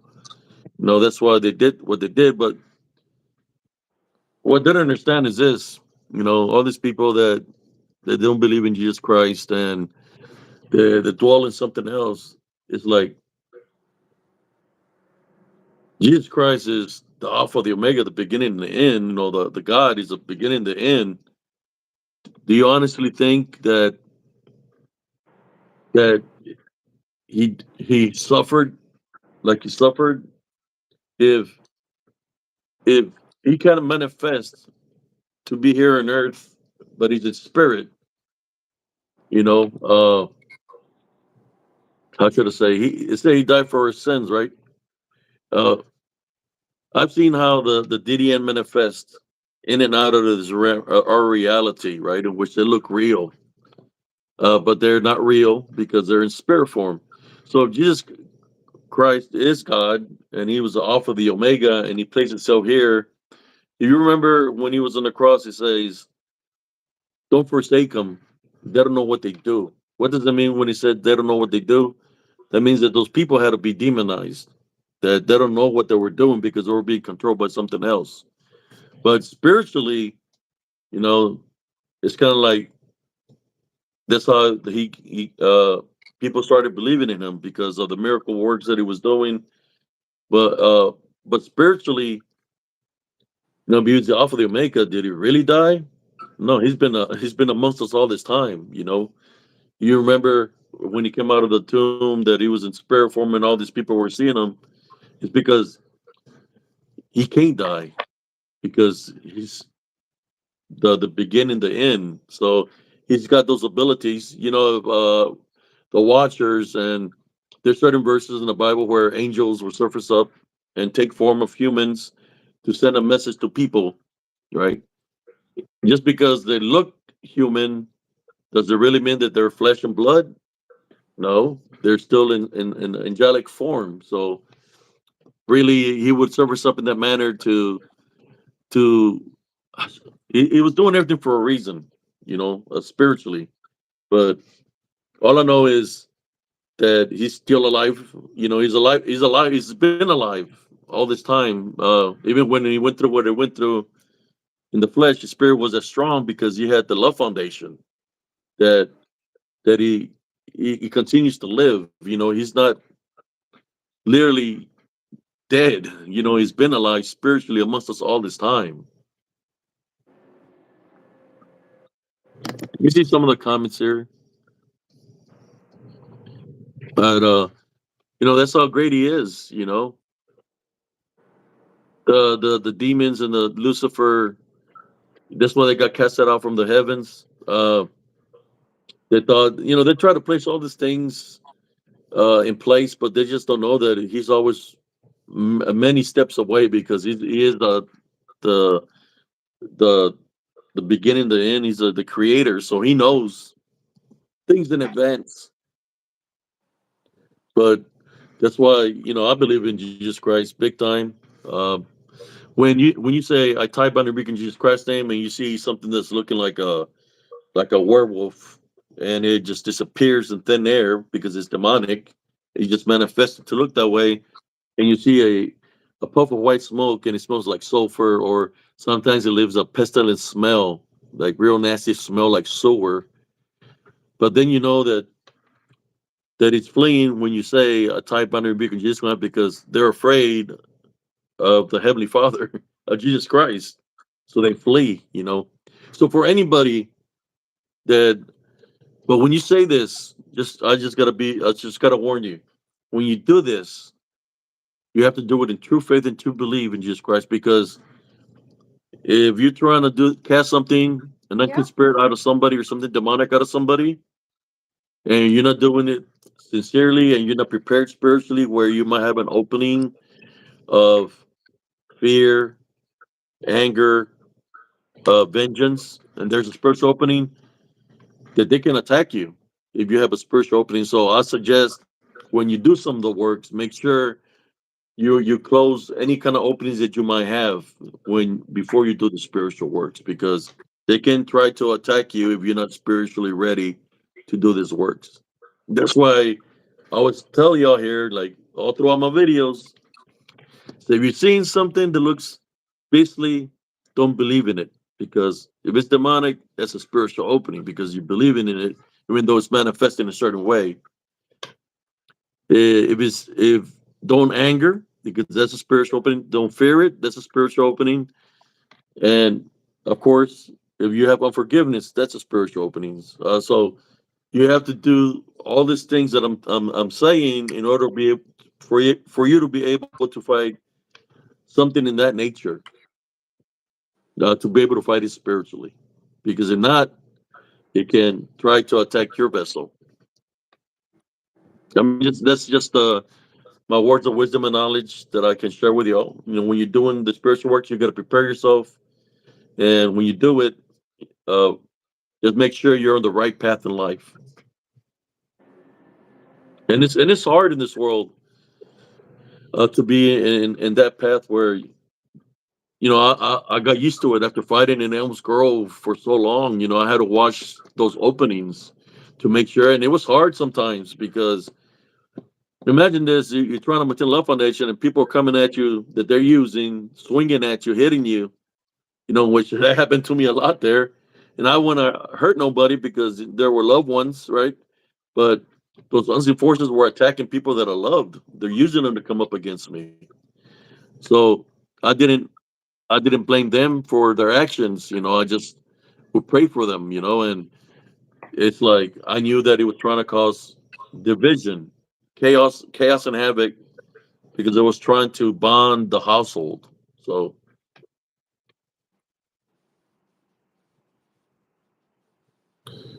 what do you think about all this, Sister Aska? Yeah, I'm just Any- remembering. I'm remembering. So I have this friend, and I believe in the power of my prayer, and I believe in myself now, in my power to like. I know whatever I ask for is gonna be listened to.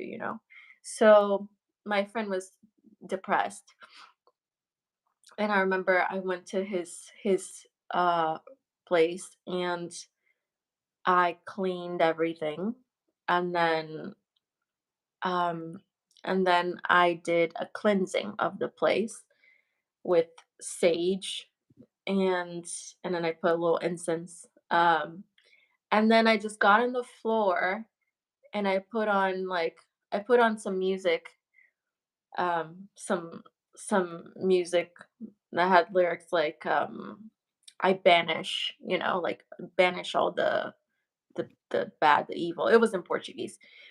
Um and talking about a spiral. So just imagine like the spiral just cleansing everything. And even Yeah, I started like moving, and I was like, like with the song, and I felt all these things inside of me. I knew it was happening, and I was praying the whole time. And I was just imagining all the crap going out the window. And anyways, so then this guy, like, my friend, he got better. He's like, "Oh, I feel good lately." Like, he was always laughing and stuff, and I'm like, "I'm sure," because that room, first of all, that room was so dirty. There was so much dust, so much like, I'm sure there's so many attachments there. Just saying. And I mean, I didn't just clean it and do that once. I did it like multiple times. And then he started going through like all these things, like, you could see there was a transformation taking place, for the good. And he was releasing a lot of things, and yeah, and then he just like his life got better. And I'm not, like, I don't have your history of anything. yes, I just know my life has shown me that I'm protected. Like, I've been in like the worst places in Brazil for years, where you see and hear, like, I've walked down my street, and there's like, I saw like a dead body right there, like a guy had been like shot in the head. Like, I've been places where people are always like mugged and all these things. Nothing has ever happened to me. Nowhere that I've been. I've traveled a lot, and I've traveled by myself, and there have been situations where something bad could have happened and nothing ever did, because I know I'm protected spiritually. And so knowing that, and then all the little things, the little clues, it just, I'm like, no, like, I let's put this knowledge that I have to work, and yeah, yeah. yeah. So that's My what I'll. great grandmother used to use sage. When I came back from Mexico, uh, my mother took me over there because she said that something was wrong with me. And so I remember my grandmother had lit up some sage, and it was all inside the house. For people to understand, the reason they use sage is it's like to not just cleanse, but they use sage to see, through the smoke. And because you got to remember they're disembodied, they're demonic, so they don't have a vessel. So I remember when she was praying for me, and she had lit up the living room with nothing but sage. They're right beside me. There was two of them, but people will want to call dogmans, or I just call them demonic beings, right? They were tall. They were standing in their living room right beside me, and you could see them through the smoke where they're opening their jaws and closing their jaws, and the smoke is coming out of their mouths. And my great great grandmother, her name was Ma Lola, she looked at them and she commanded them to leave me alone. That there was a welcome in her house, and that there was a welcome around me to leave me alone. When she commanded them, in that nature, they left her home out the front door. She had the front door open and they left me, but they were right beside me. She was able to identify what was afflicting me spiritually. So you know that's what people use sage for, and to cleansing like Palo Santo is to cleanse the home. Me, I use holy water or olive oil, something pure in that nature, but it's a form of cleansing. That's what that is. Yeah, and I will say that me personally, I believe you don't need anything, to cleanse a place. Like it's about faith, guys. Don't be like fool to think anything otherwise, like you don't need tools. You just need your faith, your belief. I could use like I could hold this up, and if I believe that this thing here is like the thing that's gonna whatever, like it's gonna do its job Yeah, because our faith, you know, it's not the items that we have. We can bless an item to be use it as a exactly. weapon. We Yeah, can bless an exactly. item to use it as a weapon to But through fight what? spiritually. Through what? Yes. Through your belief, Yeah. you know? So Uh, like, it's yeah, like I wouldn't get it's kind of so like caught up with Moses, like kind of like Moses with his cane, that he rose the cane and the Red Sea opened. It wasn't that the king that had the power. It was the faith and believing in God that he had within him that made that happen. He was used as a vessel. It's the things that we're like. There is minerals that have some kind of energies and stuff like that, but the ultimate protector is Jesus Christ. But we have to take all measures to be able to fight the spiritual war, and it's still on the path that we are. The pharaohs that were like into witchcraft and necromancy, and uh, there were all kinds of gold and all kinds of stuff. But you know what happened to the pharaohs is a bigger question. What happened to the Mayans, the Aztecs?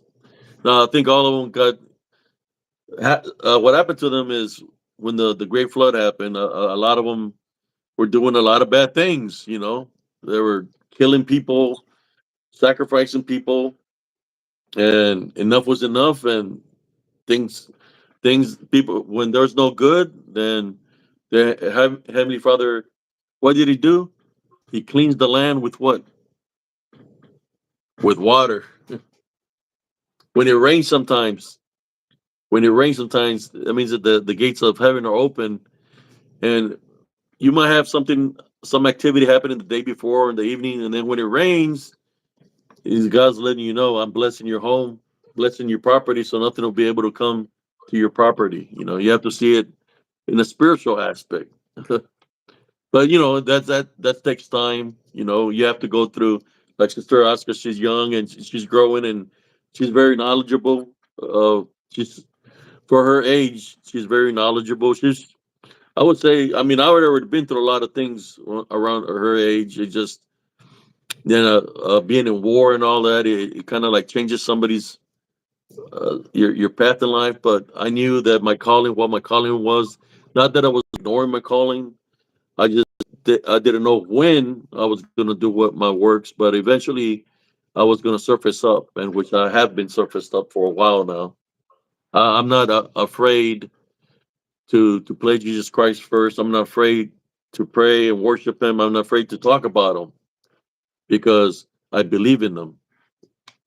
It's the people that don't acknowledge Him, or the ones that have to really worry about themselves. Because if you don't acknowledge Him here, and it's that time of judgment, and you never acknowledge Him or had a relationship, ever prayed, and when that time comes, He's not going to acknowledge you. Not to be. I'm just trying to wake up my brothers and sisters spiritually, because I know there's some that are bonded. Like the guy that jumped in here, He only left three that message and he took off. The reason he took off most likely is because he don't want to hear about Jesus Christ because something put him in here just to say that. I'm more than sure it was just a troll. So I'm taking it out. I took him out of the live feed. But yeah, it's like this. Uh, how can I say it? I was sharing a story last night. Not no the battle, but the balance, witches and warlocks. That was the one evening. When I was younger, I was 25 years old. I was at a bar shooting pool, and it was the end of the night, and there was an old lady said, hey, mijo, you want to come to my house to eat some menudo? There's gonna be people there, and we're gonna have some menudo, which is that Spanish stew. So I said, okay. So I follow her, and there's a lot of cars in her yard, and it's like two something in the morning.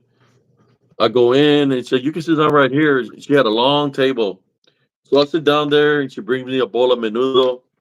And then there's nothing but females sitting on the sides, probably like, I'd say 10 together on the long table. And then she sit on the other side. So as I'm going to take a taste of the menudo, she hits the little bowl with a ding, ding, ding, ding. Like she's like it's like a meeting of some sort, right? So she points at a girl, and she said, "Did you take care of doing the wrongdoing to so and so son?" And she said, "Yes, I did it." Then she goes to another person. Did you do the wrongdoing to this person's daughter? And they, yes, I did it. And they're all laughing, like.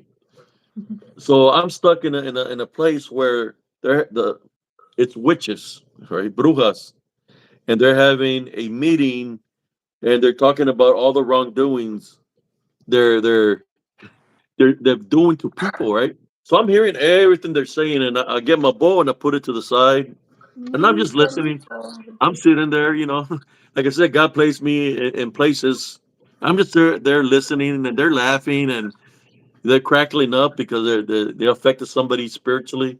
I'm just there sitting down listening. I let them all talk, and then I got my little spoon and I hit the bowl, ding, ding, ding, and I said, "Excuse me, uh, I hear all the wrongdoings you're doing to people.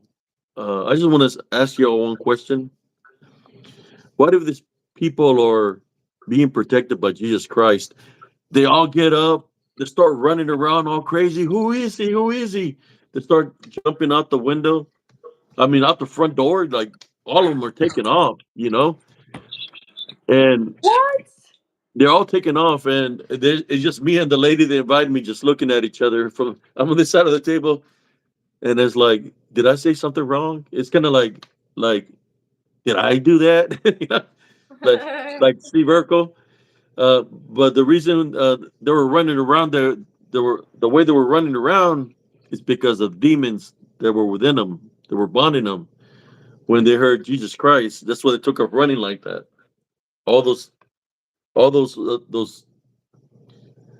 the brujas, because that's what they summoned to do the evil works, right? It was the demons that were with them when they heard Jesus. They took off running. They left. So I got placed in a place where it was like basically a witches meeting of some sort. How I got there, Heavenly Father places me in places. So I call that story being placed in the lion's den. But I wasn't afraid. I heard all the bad things that they were doing to people. But when I brought Jesus Christ in the picture, they didn't like that. They took up running. And I didn't even say I type under rebuke in Jesus Christ's name. I didn't call upon the heavenly angels or the Holy Spirit. They just heard Jesus Christ and took up running. But because that's what demons do, they flee. You remember the man that was possessed with the legion, and the legion knew that he was Jesus Christ, uh, and they didn't want to go back to where they come from. So they told him, "Can you please send us somewhere else?" So he cast them into the swine, into the herd of pigs. But that's just a way the demons, when they hear Jesus, they flee. I'm just being honest with y'all guys. That's what a true story. Yeah, I've been into some weird situations I that know, babe. I don't doubt anything coming from you. I'm just sharing. I shared it last night for the viewers that were viewing, and I told them, look, come in tomorrow at around 1. Sister Ashley's going to be here. I know we were a little bit late, but is in the other side of the world, and I know right now if she's 6 hours ahead of us, it's 5 here, so it's 11:44 over there, uh, or is it 12:44? 11:44. Yeah. 11:44, and I don't want to keep her up too long because I know I'm enjoying talking to Sister. We haven't spoken in so long, but I know that she's been on a spiritual journey. So I just put the likes and the hearts when I see her taking pictures of wherever she's been through, and I'm more than sure, knowing Sister Aska, that she's crossing people's path that needed spiritual help, and she helped them. I know this because this uh, people are chosen to do different things in a different way. And she got sent. She's been to different countries doing the spiritual works. Me, I do it this way and try to help out people through here, through Messenger. But you could say she's really spiritual boots on the ground because she's been literally in different states, different countries doing the good works. Yeah, I mean, I wouldn't say, I'm intentionally doing anything. Not all the time anyways. But You I just get think, placed that way, you know, yeah, because people cross your path and you yeah, just help them. yeah. God knows where we need to be, and you know, who needs to be around us at what time. That's how we got to know each other. So, Yeah.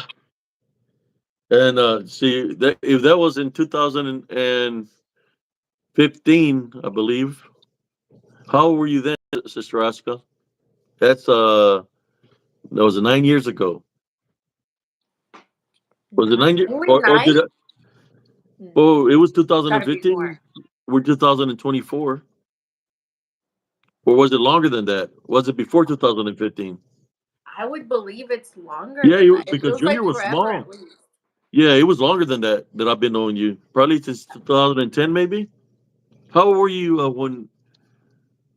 Man, you I was was like like 18, I Abe. think you were 18 years old when we crossed Yeah. paths. So that was Yeah, you were 18. yeah, so that was 12 years ago. 12 years ago. Yes, my first heartbreak. Yeah, I was 18. Maybe it was more. Maybe it was 19. Anyways, but point is, it's been a while. Yeah. Um, life at the time. I mean, I was just a bratty teenager that hated her mom. No, I didn't hate her, but we struggled a lot. And Brazil, and I'm so grateful that I went to Brazil and got to spend that time with my mom, a lot of time with my mom to heal that stuff, because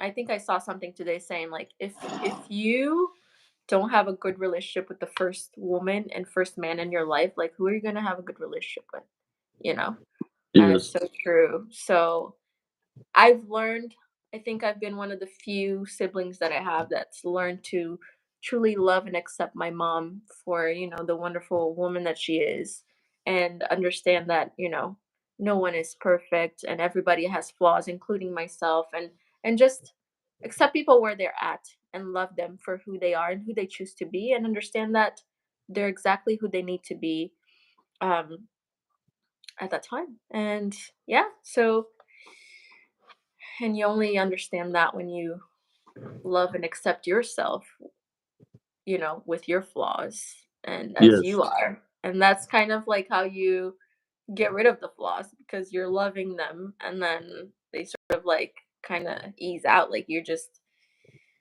I don't know. That's how I see Is the world. there anything you would like to share with the audience, like any kind of advice That well, I know you gave some advice right now, but anything else, like for example, those that are struggling, maybe in faith, or that might be on the wrong road, like drugs, alcohol, or the temptations that come to us. You got any advice for them? Like for those that are struggling spiritually, uh, what advice would you give those individuals? Because it's something that it's hard for them to flip it to free themselves from that path. What would advice would you give them spiritually? Well, I mean, what I can say, I can only speak from personal experience. And I what I can say that whenever I had like the most difficult times I've ever had were solved by like gratitude, right?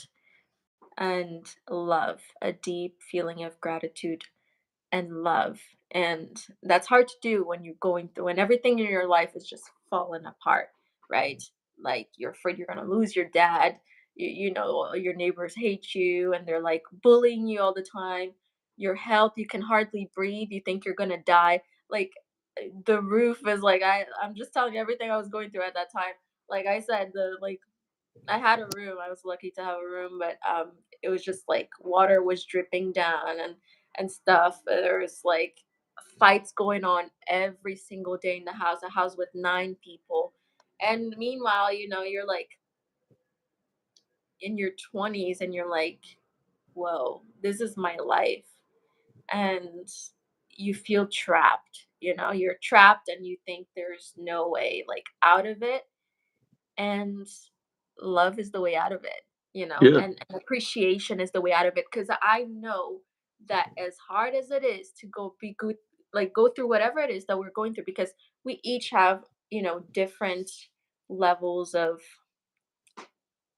like, we have our strengths and weaknesses, right? And my strength can be your weakness and vice versa. So um I know when you're really struggling with something, it's very hard to look at what's going right, but the fact that you're alive is a very good reason to appreciate. Start with something small, but just look and see where you're blessed, and that opens up more blessings, and then that just slowly shifts you into a whole new place in life, so I mean, I don't have any personal experience with drugs or alcohol, or at least being addicted to those things. But um, I I just don't think that there is. I'm just gonna say my sh- my weapon, I guess. My tool for everything in life is looking at life with joyful eyes. You know, even when things get scary. So yeah, that's with the what love I do. fund, So yeah, that, joyful yeah, love. That's how you overcome them. yeah. See, we got a couple of messages here. Uh,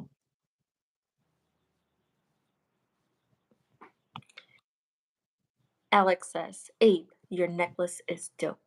you Agree. you can read it to sister, right? Yes. Thank you. and Texas Learning or something said, Yeah, must be satisfying to see them run when he says the thing about the witches or yeah. whatever. Sister Aska That's so is funny. is God sent, man. I'm telling you. I was being overwhelmed there, and she we just crossed path, and I was getting hit by all angles. Where I was fighting spiritually, trying to maintain my love foundation, and I was getting bombarded. I mean, big time. I was getting attacked physically and spiritually. You just don't know the things that I went through there. She knows because she would see it sometimes. Like family going against family. It's like it wanted uh, full control. We want to destroy the family, but she got placed in my path where sometimes when I was feeling a certain way that she said, hey, just, relax, this and that, brought comfort. to what I was going through, which it helped me at that time where maybe something could have happened and then didn't happen. It's because she got placed in my path to remind me about the Love Foundation, even though she was going through a lot herself. Then we start helping each other out You know spiritually. what I think it was?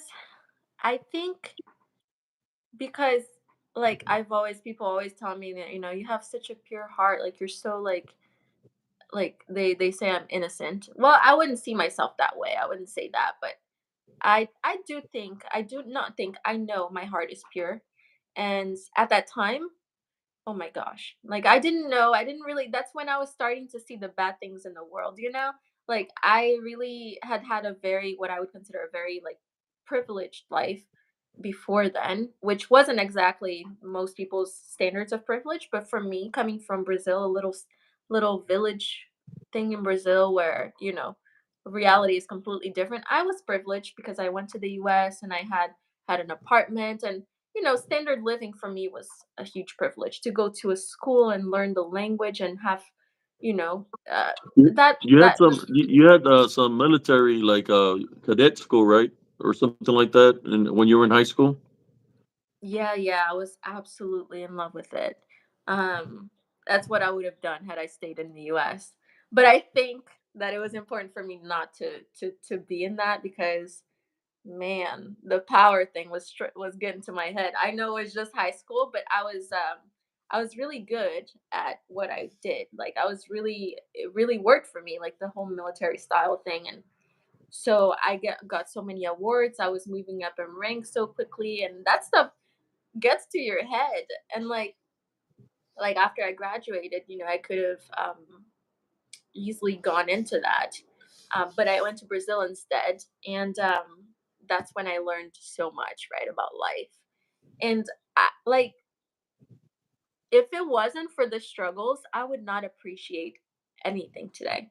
Like, I go outside here, like it was so unsafe where I lived. So like here, I can just walk anywhere, and things are like, it's so safe, and everything's so beautiful. And I'm like, and I'm like, I understand that people around me, they don't get it. They're like, why is she making a big deal out of this flower or like You, that thing? Like, but it's you because should check when out you, Sister Aska on her on Instagram. She's got a lot of beautiful pictures of where she lives. She the Mhm. flowers and it's just beautiful.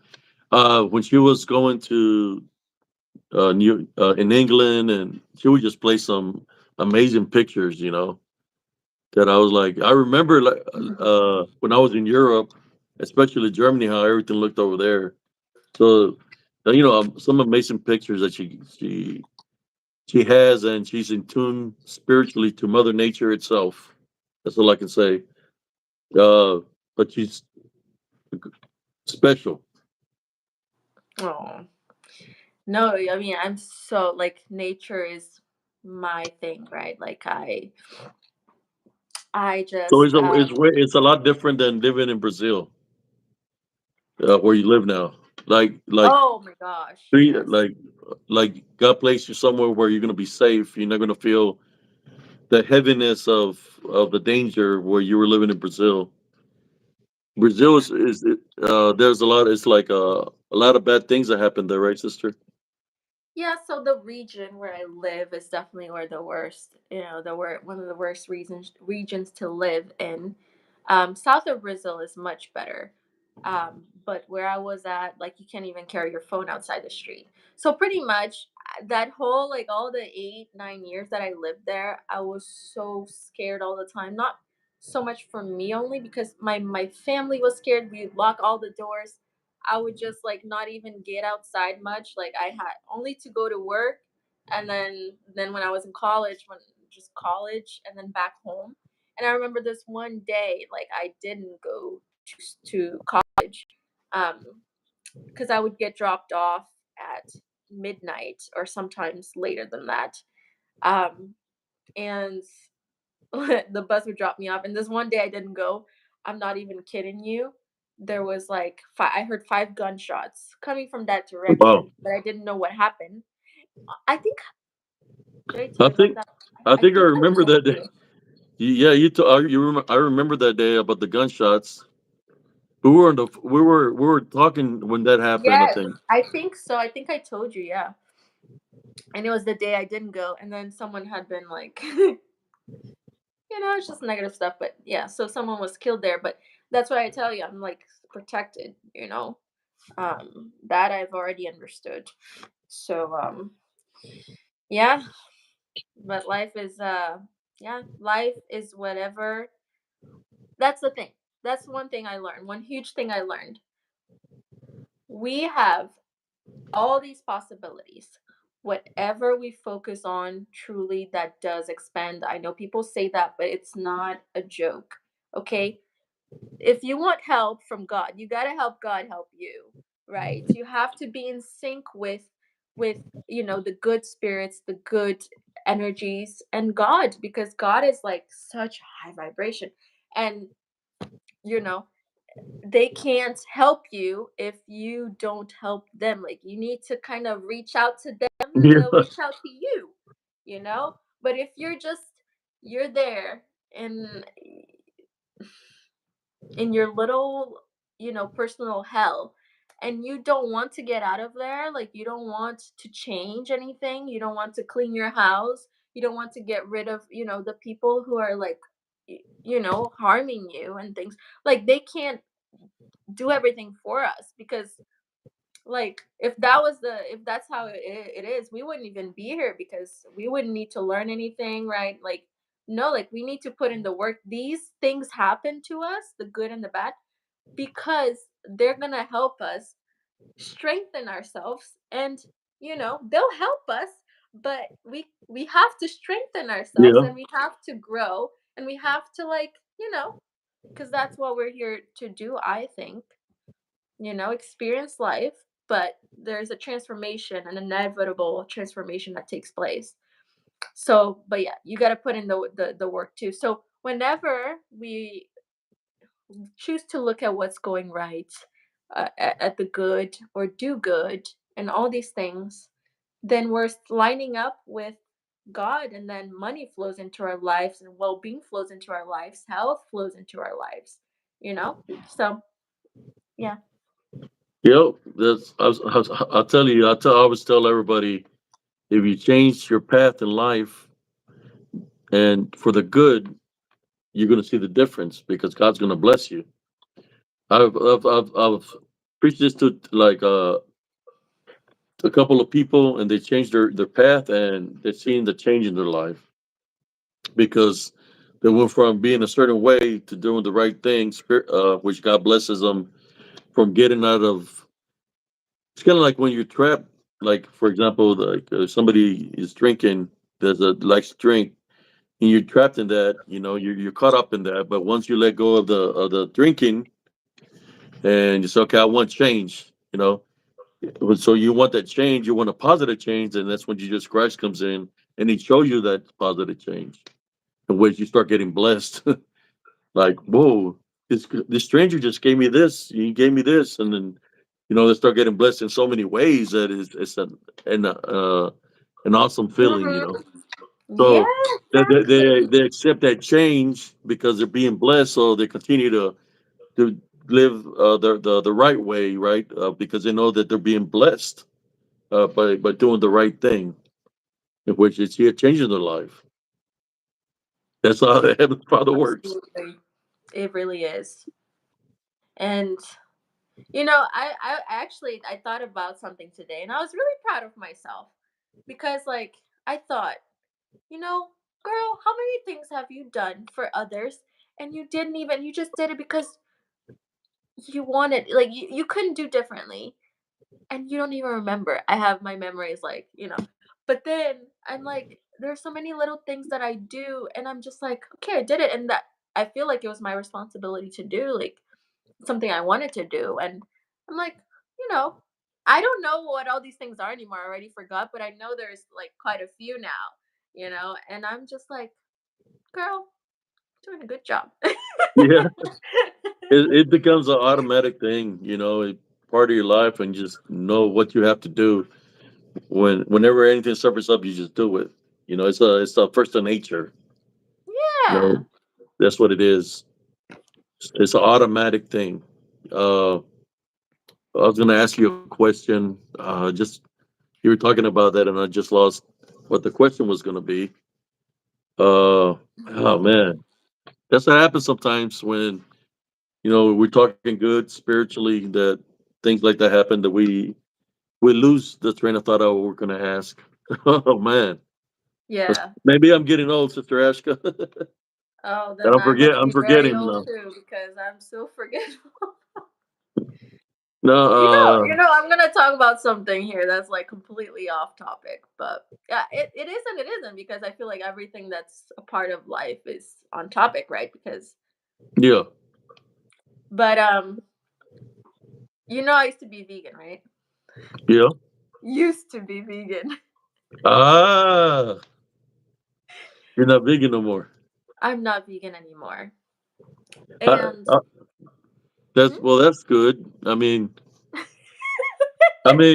it's like I seen you a little bit more. Like in like a pound or two. From being away from the vegan. No, I'm a what? did you gain maybe like a pound from not being a vegan? I said you gained Gave me like a what? one. You gained 1 pound from Oh, not being a vegan. well, like first of all, I became a person who's not very judgmental, to be honest with you.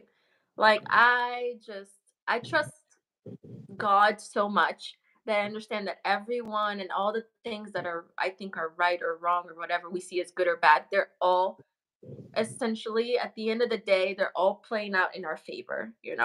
I really trust that. I don't think it's any different. And so judgment is just like I'm not gonna say I don't do it at all because I'm human and it's like it's a work. Obviously have my opinions, but I'm not judgmental in general. Well, I'm glad that you got to not try something else. God's not. There's in the certain animals that we're able to eat within the Bible. They're written in the commandments. Or where they talk about the animals that we can eat and stuff like that. That's what they were created for us to survive. Just like that. Plants also. So I've been eating more vegetables than meats, honestly, because I need to lose a little bit of weight. But guess as you get a That's a certain great way to age, do it. yeah, and I do my workout still. But yeah, I've been watching what I eat and stuff like that. They said I was diabetic, so I have to watch out for the sweets. So I can Mm. be eating too many sweets. So, but watching my Q's and P's.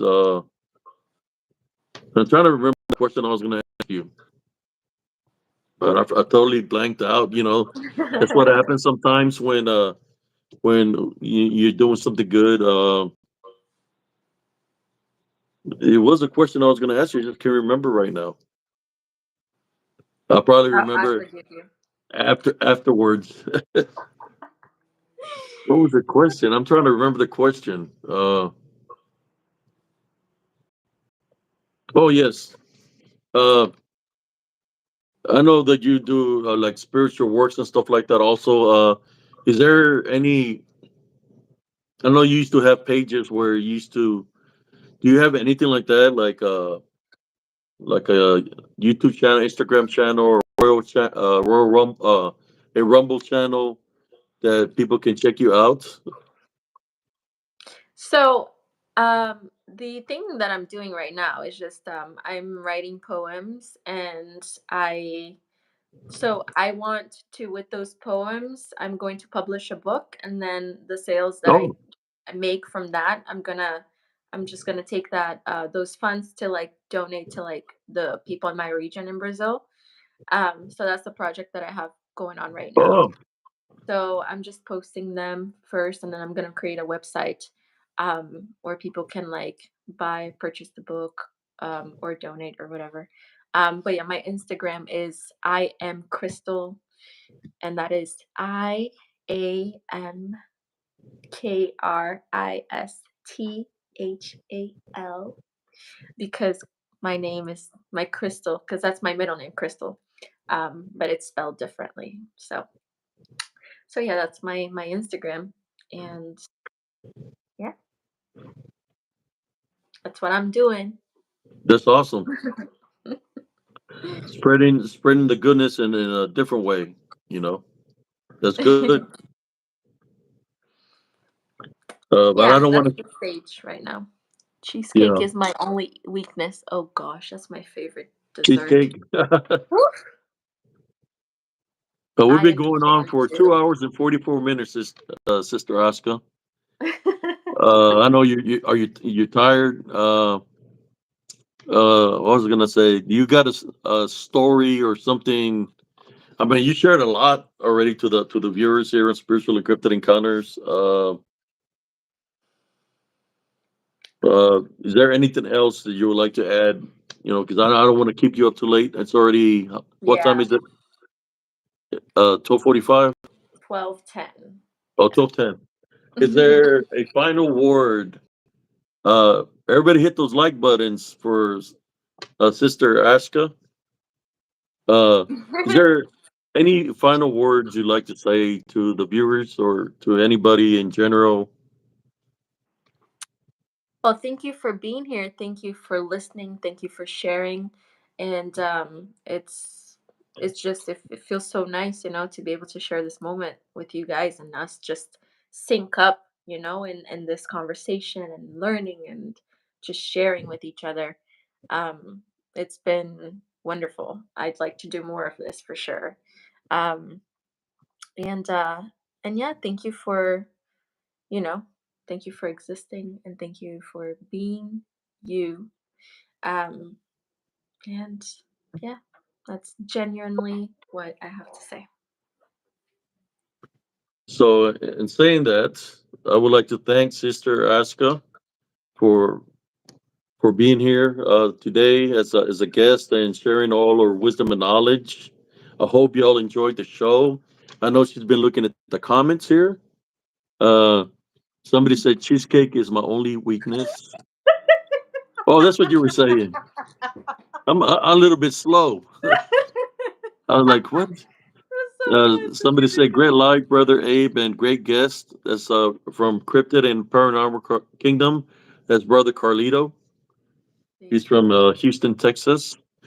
Yes, sister. Like I said, I wanted to have Sister Aska because when we crossed paths, it's when I was battling in Elms Grove, and she remembers what I was going through. When she would call, sometimes we talk. It's like when I was going through something at that very moment. It's kind of like she knew spiritually something was happening where I was at. So it's like I said, God places people in your path to help you overcome the trials and tribulations that you're going through. And Sister Aska is a big part of me going through what I went through, but overcoming the obstacles I was going through, because she was placed there through Jesus Christ to keep me, how should I say, relaxed. She would always bring that peacefulness, that it would relax me from if I had anger or whatever I was going through, because like I said, I was being spiritual. I would get relaxed, but she was God sent. Just like she said, I'm God sent to her. It's just it happened for a reason, and it's weird, but that's not real because God don't make mistakes. It's that I'm in the United States and she was in Brazil when we crossed paths, and we're still friends to this day. Yeah, I think what happened was God was like, you're going through such heavy things, and at the time, like I said, my heart was like, it didn't know any like bad things or anything. I think to this day, I'm kind of like, I'm like, I don't, yeah. So point is, I think that's why I was in your life, because you could feel and you knew what people were thinking and stuff, and maybe it was like a relief for you to like, be around someone who was just didn't really have too much. I was clear, clear Yeah, and appear, and so that could help you. So yeah. maybe I that's could kind of feel it. you could say the good heart. I could see the goodness in you, like angelic, like the angels were around you. I could see that. So I knew that when you were saying things to me, I knew that you had the ability within yourself to be able to awaken because you was already awakened. It just you were being kind of targeted too. I decided to share my wisdom and knowledge with you, so you can become even greater, and which you are. I mean, you've done a lot of things spiritually. It's just like you were placed there to help me out. It's just I'll never forget that. And we're still friends till this day. Even though she's on the living in Portugal now. She went from Brazil to man, she's been everywhere. But Yeah, when I go to the US, I'm gonna visit you and Maria and little Abe. I swear, I don't even know well, him. now that you're not vegan, we can go to the taqueria. Take you to taqueria, eat some Spanish food or whatever you want to eat. There's Yeah. I mean, what kind of food are you into? Like, what is it that you eat? And what is your favorite meat dish now? Since you're not vegan. It's just so new to me. It so since I was what, 17, 18, I've been vegetarian, and then for like, I don't know, it had been like the past 8 years maybe I was vegan, and now I'm like just it's been like what, 2 months since I'm not vegan anymore. Um and yeah, so I don't know. I'm learning now, like since I was so young, I don't even remember the Oh man, taste. I'll hook But you up over here in Texas. We'll go to a taqueria, man. Have a buffet. oh, I had my first like is it birria? Birria tacos? What are they called? It's like Pita? Pita? birria? No, it was like, is it birria? Birria? I don't know. Oh, Anyways, this it's a type of tacos, and I think it has lamb and something else. lamb. Um, It's called pita. and you dip it. You dip it Oh, in this really in the stew sort of thing.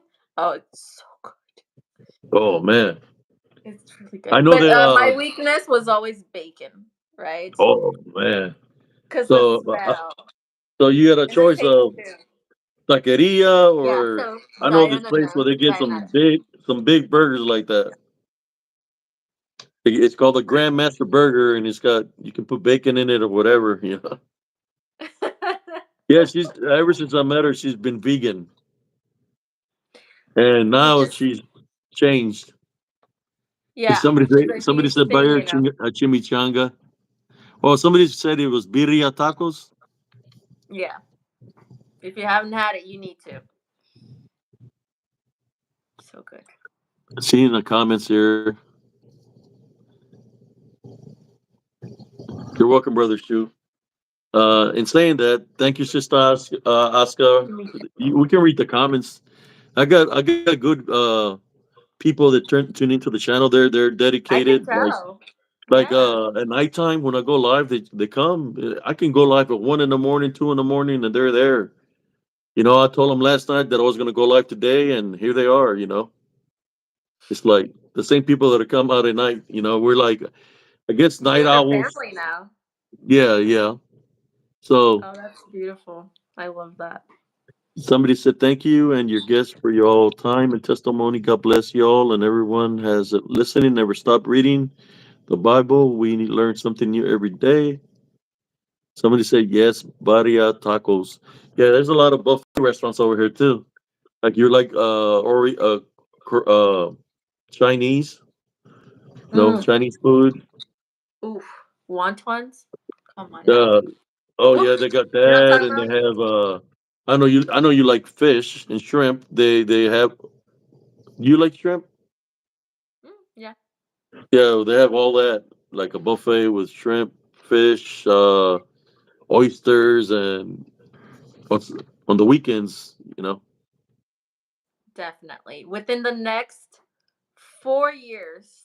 I know that's a long time, but Abe, we've known each other for a long time, so we made it this far. Within the next 4 years, I'm going to visit you guys.